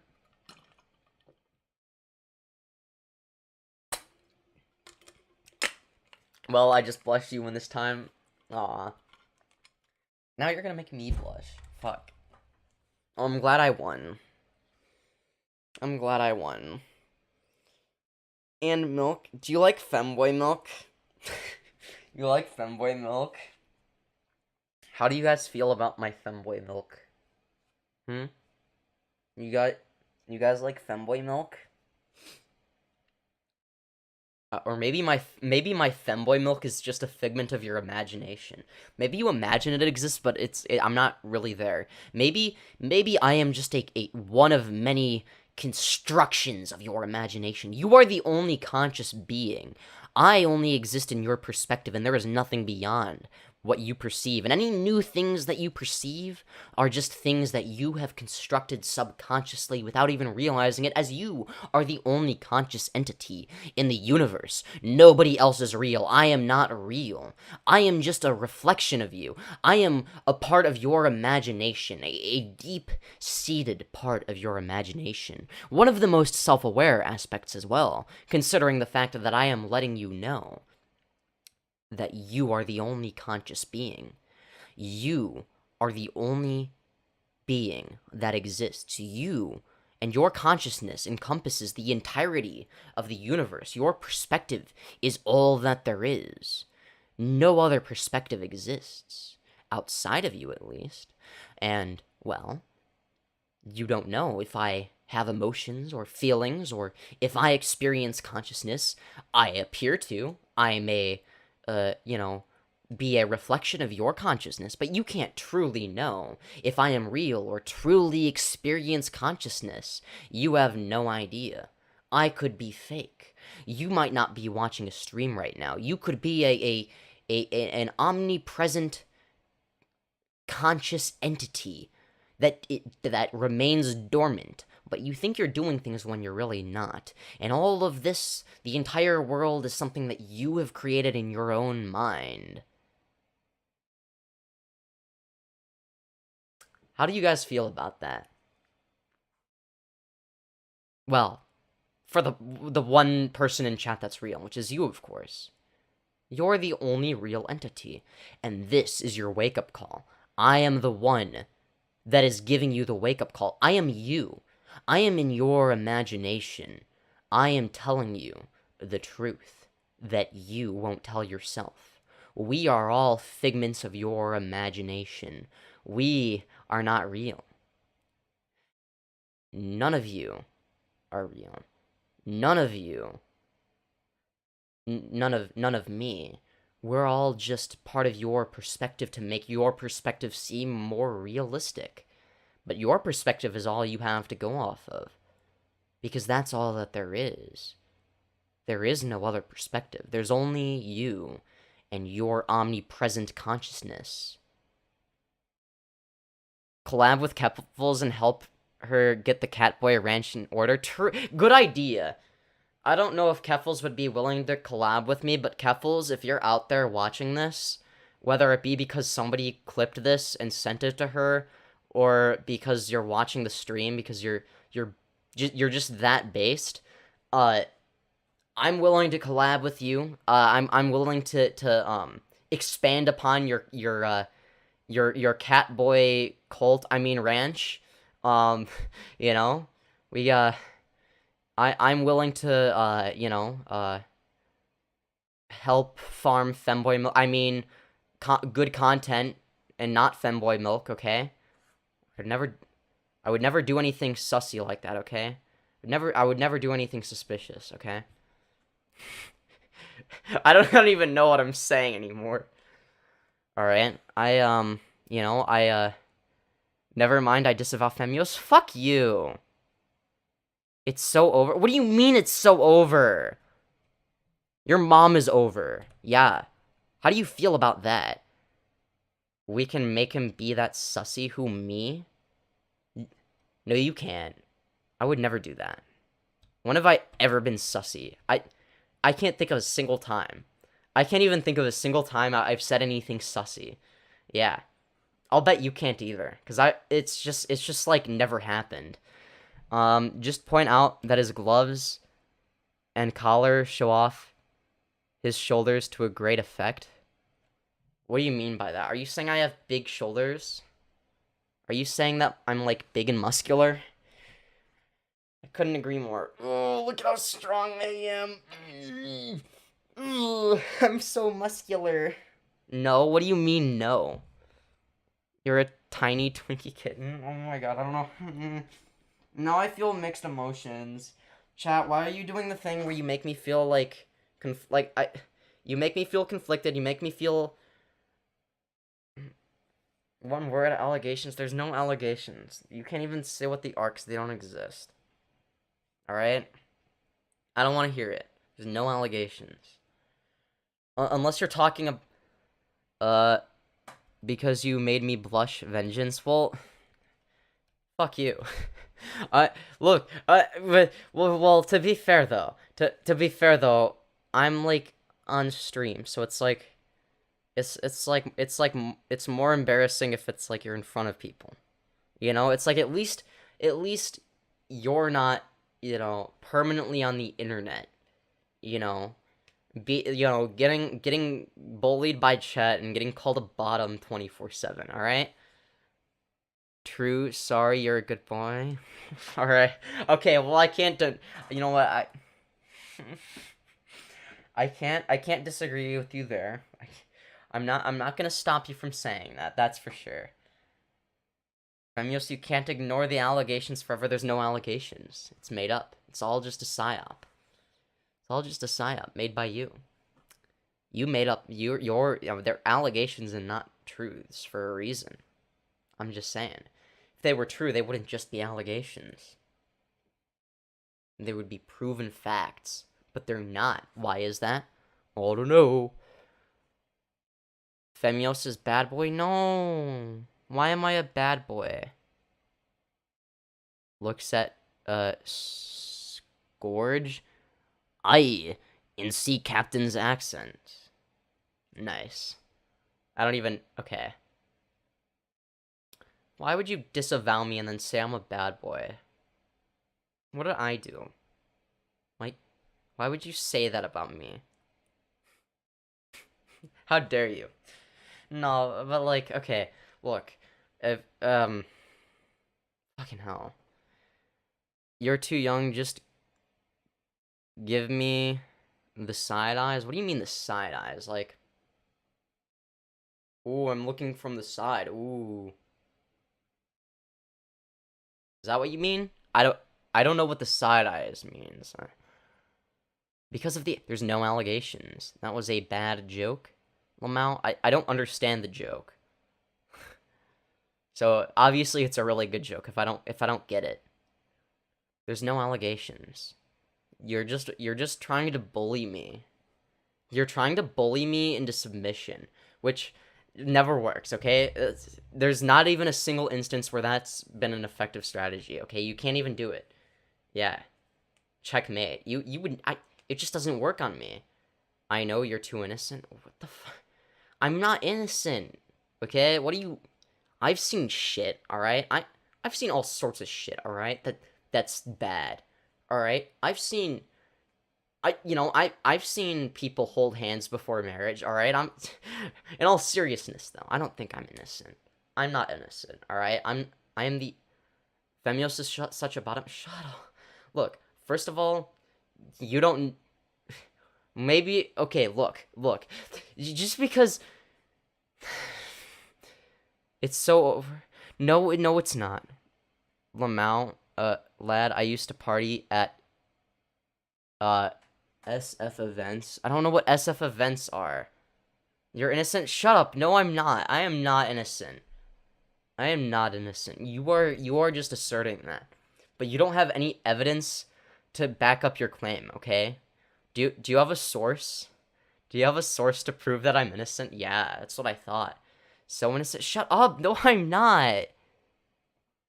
I have seen so much shit, alright? I'm not innocent. I'm like, alright? I'm edgy, alright? I'm like edgy and cool, alright? I don't know what you mean. God, I hope not. I was nude. Photos would have been bad. Like, what would they be, alright? I've seen kinky shit, alright? I've been on porn websites. I'm not innocent. I know how sex works. I've had kinky sex before. Alright? I'm not innocent. Alright? I've experienced stuff. Alright? I've like bondage, orgy, multi-genders, including mid-genders with instructors. I want that. With riggers. Oh, fun. Guys, I'm so edgy. I just shut the fuck up. No, I'm into that stuff. You know that, right? Like, I like BDSM and stuff like that. Try them while you're young. I will. You better believe I will. All right. How could I not? All right. If you're telling me that I can go to an event and people will like tie me up and stuff, that sounds fun. I'd do that. You kidding me? Hell yeah. That's like pretty based, you know? It's like, oh, ooh, bondage, and people get to like tie me up. That's kind of cool, you know? Yeah, like no shit happens. Just make sure to check the location's reputation. You still deny being a bottom. Look, I didn't deny anything. I'm just not affirming your claim, okay? You just haven't provided me with enough sources. All right? You just don't have any sources, you know? Private shows are risky. What are private shows? And what about also public shows sound fun. Would that be considered voyeur? That's voyeurism, right? The one where you're like, oh yeah, I'm like being a sexual deviant on public display. That's voyeurism, right? I like that. I think that's fun. Just like the allegations, yeah, there's no proof. There's no allegations. What allegations? Somebody hosts in their house, no legal requirements, no contracts, and yes, there's voyeurism abounds. I love voyeurism. I'm so confident, that's why. It's definitely not a humiliation kink, alright? Just so you're aware, alright? It's just because I'm so confident that I just want to show off my my beautiful body, okay? I literally don't know what any of that means. Oh, well, you're just innocent. You're just too innocent, Toki. Yeah. I'm a good Catholic boy. Yeah, exactly. How does it feel? Yeah, you're the one that's too innocent. I know what I'm talking about, alright? I know about sex. Alright? It's when you hold hands before marriage. But yeah, wild time. Miss being that young, sigh. But kind of aged out of the scene, oof. It can be both, lol. I don't know. I mean, how can somebody like me, who's obviously not vanilla, be innocent? That's what I want to know. You're only saying I'm innocent because it's like, oh, you are, you're just, yeah, you're innocent because I said so, and I don't have a source, and it's like, well, no. Do I look like somebody that doesn't want to be tied up? And, yeah, we're not gonna go into detail there, but Femyoz, you sound innocent. How do I sound innocent? I'm saying you're innocent because I have a head start in sin, that's all. You'll catch up. Yes, I will. Maybe I'll even pass you. And who knows? I don't know. It's hard to say. But, yeah. Man, I have... Godspeed. So true. So true. Man, I have a love-hate relationship with you, chat, okay? I'm not gonna lie. Y'all make me feel some weird-ass emotions. You're just like... I don't know. It's like... You just say things, and then I'm like, and then I either feel all warm and fuzzy inside, or I feel like offended a little, not offended, but like, oh, that's kind of like, oh, that's embarrassing. Why would you say that to me? Like, now I'm embarrassed. Or more often than not, a combination. It's just funny seeing your face get red. No, it is. It's the white balance, okay? It's the white balance. It's the white balance. It's just auto white balance, okay? That's what auto white balance does. Look, auto white balance does not no. He's getting red. Shut up. No, I'm not. It's the white balance. So red. No. It's auto white balance. It's auto white balance, okay? If the white balance didn't automatically change, you wouldn't even like there I don't even blush ever. I never turn red when people say things. Bully him with compliments harder. Well, look, I'm unbullyable, okay? You're just saying that I'm red because of the auto white balance, okay? The auto white balance makes me look more red than I actually am. Soros's bucks well spent. We even have the youth corrupting their fellow youth now. You're so adorable, Femyoz. Aw, well, thank you. Says the cutie. Well, I appreciate the compliments at least. But I don't know. I'm still gonna say that it's the no, I'm not red. It's the auto white balance, okay? It's the auto white balance. That's what it is. All right? It's because when there's a combination there's a combination of both blue and yellow lighting, you know? Whoops, gotta get ready to run. My date's on her way. Ah, well, good luck with the date. I mean, see, look, Bold Martin is red, right? He's kind of red. So it's not me. See? Look how red he is. He's more red than me. This is red. Okay? This is not red. This is not red at all, okay? A combination of shut up. Stay cute, blushy, McBlushy face. Well, alright. Well, okay. I don't even, how do I respond? You guys are making me feel like, mixed emotions. No luck needed, some food required, see ya all about, we'll see ya. Well, but, also, I don't know. You guys say things that give me cognitive dissonance, and I don't know how to, feel about that, It's like, may she be the most epic of power bottoms? True. What makes... Oh, yeah, no, that makes sense. But, yeah. Just like Femyoz. Ah, well, I'm glad. Well, at least you've upgraded me to power bottom. All right, I'll take it. Regardless of whether it's true or not. I'll take it.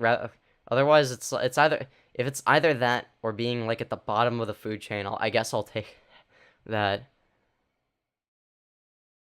I'm joking. You're just a bottom. Well, fuck you. Why do you have to be like this?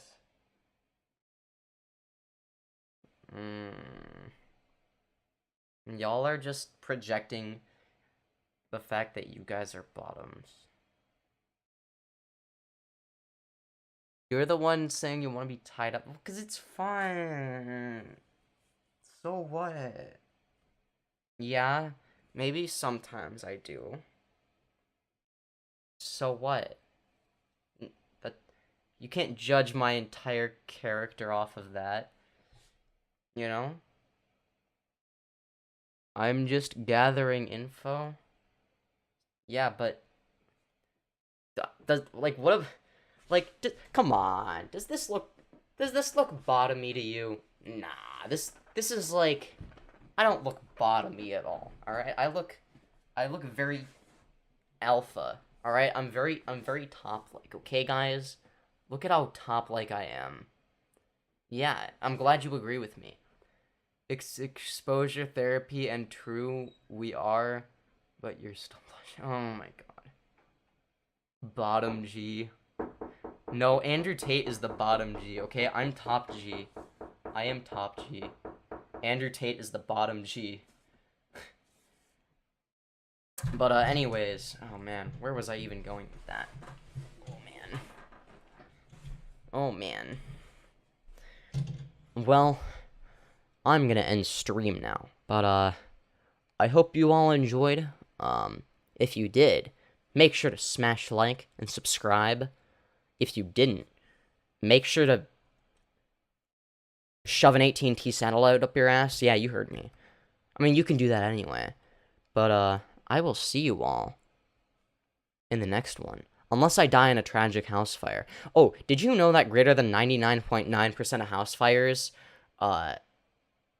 happen to people that aren't subscribed to the Femyoz YouTube channel? All the stream end the same way. We all call Femyoz a bottom. We're ironing out your weakness in case the chuds you debate find out. Find out about what? There's nothing to find out about. Thank you so much for giving us this stream. And until next time, see you later, dudes. See ya, Raymond Pixar. I'm glad you enjoyed the stream. And yeah, you are your bottomness. How would they use that against me? If I'm like, controlling the conversation, that just makes them look bad, right? Because it's like, oh, you're losing a debate to a literal bottom. It's like that's an insult against them. They would have to like flirt with me or something to take advantage of that or something. Night. Yeah, good night, everybody. Bye.